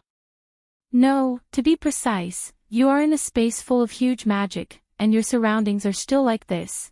To make an analogy, you can imagine that you are in the Holy Grail, although the tone was also very serious, even at a critical moment. Leonardo da Vinci still didn't forget to joke. Roman and Leonardo da Vinci's words made everyone recover from the shock, and then they were shocked again. What they realized was that the magic that was being emitted was probably the black mud around them. And the shock was easier to understand. Look carefully, the distance around us seems to be dark. Ishtar frowned. The pterosaur had been flying behind them, but they didn't seem to have moved at all. If that's the case. Gadotzi's eyes widened. In the end, Quizzard said a guess that was likely to be the truth. Maybe we have entered a special space like what Leonardo da Vinci said. They were shocked because they seemed to be trapped. On the coast of the Persian Gulf. Wu Ming, holding the holy sword, stood on a huge red-haired monster that looked like a wolf or a dog burning with holy flames. The reddish-yellow flames and the color of the monster reflected on Wu Ming, who was standing on top, and looked particularly sacred. After confirming that the body under him was cold, Wu Ming raised his hand and waved. The sword of salvation released a ray of light and shone on the body. In an instant, the flame transformed by the sun suddenly burned. He was going to use the flame to burn the body of the demonic beast. Every time Wu Ming killed a demonic beast, he would use various means to destroy the body to prevent them from suddenly resurrecting. Then, Wu Ming could not help but look at the direction where Gadotzi and the others left. It has been so long, why hasn't Ishtar activated her noble phantasm? There was still a connection between Ishtar and Wu Ming. Once Ishtar activated her noble phantasm, Wu Ming could easily feel it. Wu Ming, who felt that something was not right, was a little uneasy. It seems that there is no time to deal with the remaining 2 demonic beasts. That's right, Wu Ming did not kill the 6 demonic beasts. After Wu Ming killed Ramu, he successively killed Baxiomu, Mdabrutu, and Ulidim. Only Musamafu and Kururu were left. Kururu could fly, which meant that it was more agile than Baxiomu and the rest. Musamafu, on the other hand, was cunning and cherished his life. After Wu Ming killed Basumu, he hid in the sea of black mud. Even if he attacked Wu Ming, he would only feign an attack as a cover. After that, he would immediately dive into the depths of the sea of black mud, allowing Umudaburutu, Ulidim, and Kurulu to take charge of the main attacks. After killing Mdabrutu, the remaining 2 demonic beasts, Kururu and Ulidim, panicked. The body under Wu Ming that was about to burn out was Ulidim's.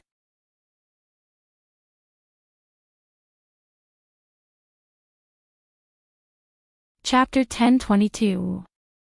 Wu Ming took advantage of the moment when Ulidim and Kururu were in a panic and captured Ulidim in one fell swoop.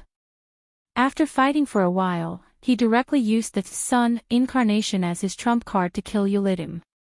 But unfortunately, Kururu also took the opportunity to sneak into the sea of black mud, and Musamafu no longer appeared after Wu Ming killed Mdablutu. It was estimated that Musamafu had sneaked into a deeper place. At this moment, the sea of black mud still had some influence on Wu Ming, so Wu Ming couldn't go deep into the sea of black mud to find Musamafu and Kururu. In addition, Wu Ming noticed that something was wrong with Gadotzi, so he decided to let the 2 monsters go for the time being. He was going to see what happened to Gadotzi and Kururu first. However, at this moment, something unexpected happened to Wu Ming. The black-purple portal that was under his control suddenly opened automatically beside him. This made Wu Ming shocked and puzzled. Wu Ming learned this move from the game system when he transmigrated to another world. In other words, the portal was a unique move. Wu Ming also taught Demetrius the move system of Yggdrasil, but because Demetrius was a servant, Wu Ming couldn't be sure whether Demetrius had mastered the magic system of Yggdrasil. However, even if Demetrius had mastered it, she also promised Wu Ming that she wouldn't spread it out. So who opened the portal that appeared in front of Wu Ming? In the next second, Wu Ming got the answer. Brother Wu Ming. A delicate and excited voice came out from the portal, and then, a black-haired, white-robed figure rushed into Wu Ming's arms from the portal. Wu Ming instantly understood who came and hugged the person in his arms and rubbed her little head. The person who came was naturally Wu Ming's cute sister, Shitsuki Meiyu. Meiyu? Why are you here? Wu Ming was both puzzled and shocked. This was a singularity, and it was Mesopotamia in BC. Meiyu couldn't have come here. As for whether it was true or not, when Meiyu shouted, "Brother Wu Ming knew that the Meiyu in his arms was not someone else. It was Brother Wu Ming's power that brought me here. Meiyu's cheeks were slightly red because of Wu Ming's touch, but she still enjoyed it, like a kitten. When Meiyu said this, Wu Ming suddenly realized that he did give his power to Meiyu. After Wu Ming got rid of Darius, the world of Meiyu and Ilya was safe. After that, Wu Ming left that world and used the black mud to find Gidia. When he left, Wu Ming asked the young Gilgamesh to give Meiyu the rank card with his power. It was a golden caster, magician, rank card. Although the crisis in Wu Ming's world had been solved by Wu Ming, and Meiyu would not have any trouble, Wu Ming still left his power to Meiyu just in case. After that, because of a series of involuntary things, Wu Ming was a little busy. During this time, he did not go back to see Meiyu. Wu Ming also gradually forgot that he gave Meiyu the rank card. My rank card suddenly became hot, and then I felt the summoning from the rank card. I thought it was Brother Wu Ming calling me, so I responded to the summoning. As a result, I appeared next to the blonde Rin and Osaka. God knows what Meiyu's expression was when she saw the blonde Rin and Osaka with Wu Ming's aura. Anyway, Meiyu only remembered that she was completely dumbfounded at the time. When Meiyu said this, Wu Ming understood everything. It was probably because Ereshkigal created a chain of summoning when she merged with Wu Ming's divinity. She inadvertently contacted Meiyu, who held Wu Ming's rank card, and Meiyu thought it was Wu Ming calling her. As a result, she came over in a daze. At this moment, Meiyu was a servant's body composed of a rank card and a spirit core, which was somewhat similar to Little Black. Little Black had already installed a magic converter in her body, and now she didn't need to rely on others to replenish her mana. But after all, she still had the body of a servant, unlike the body of an ordinary primary school student like Ilya and Meiyu. In the past, Wu Ming didn't have any means. Now, Wu Ming could use the power of the source to create a puppet body for Little Black that was 100% similar to the body of a primary school student. Meiyu's human body should still be in her world. Even if something happened to Meiyu in Wu Ming's arms, it wouldn't affect Meiyu's body. At most, it would cause the rank card to be scrapped. However, Wu Ming wouldn't let anything happen to Meiyu. And, the other party isn't Rin and Osaka. She just borrowed Rin and Osaka's appearance. Remember to call her sister L. Wu Ming knocked Meiyu's little head. I know, Brother Wu Ming.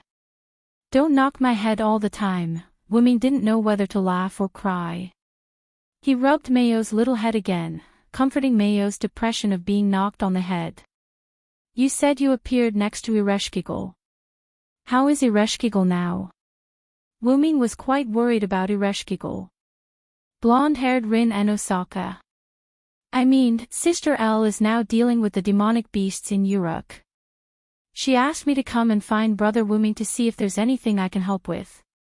However, Wu Ming had a strange expression. Are you sure Ereshkigal didn't ask you to come and find me to save the day? Wu Ming almost said this sentence. Can Ereshkigal defeat those 5 demonic beasts? Although Wu Ming asked cautiously, there was still distrust in his words. It couldn't be helped. Quizzard and Ishtar would have a problem surviving against any one of the demonic beasts. How could Ereshkigal defeat 5 demonic beasts? Meiyu pouted and was a little dissatisfied. Brother Wu Ming, don't underestimate Sister L. She directly locked the 5 demonic beasts in the underworld. Immediately, Meiyu described the whole process of the 5 demonic beasts attacking the Uruk.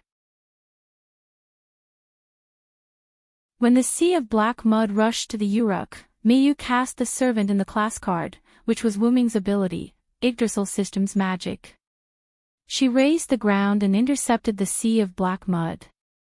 After that, Ereshkigal, who received Wuming's divinity, got rid of the restrictions of the underworld and came to the ground. However, Ereshkigal still had a trace of her own divinity, so the underworld still protected Ereshkigal. She successfully launched her underworld authority and locked the 5 demonic beasts in her own underworld. In the underworld, Ereshkigal could be said to be invincible. The 5 demonic beasts were lambs waiting to be slaughtered. However, Wuming was not optimistic about Ereshkigal. After all, these demonic beasts emerged from the sea of black mud, and the essence of the sea of black mud was the black mud, which was the same as Wuming's. Since the 5 demonic beasts were likely not to be suppressed by the underworld, Ereshkigal was in danger. You're tuning into the LoveLore Library YouTube channel. We're so grateful for your support, and don't forget to subscribe to join us on this incredible journey through captivating stories. Your generosity through donations truly makes a world of difference, as it's the primary source of revenue that allows me to expand and enhance this channel for you. Thank you from the bottom of my heart for being a part of this adventure.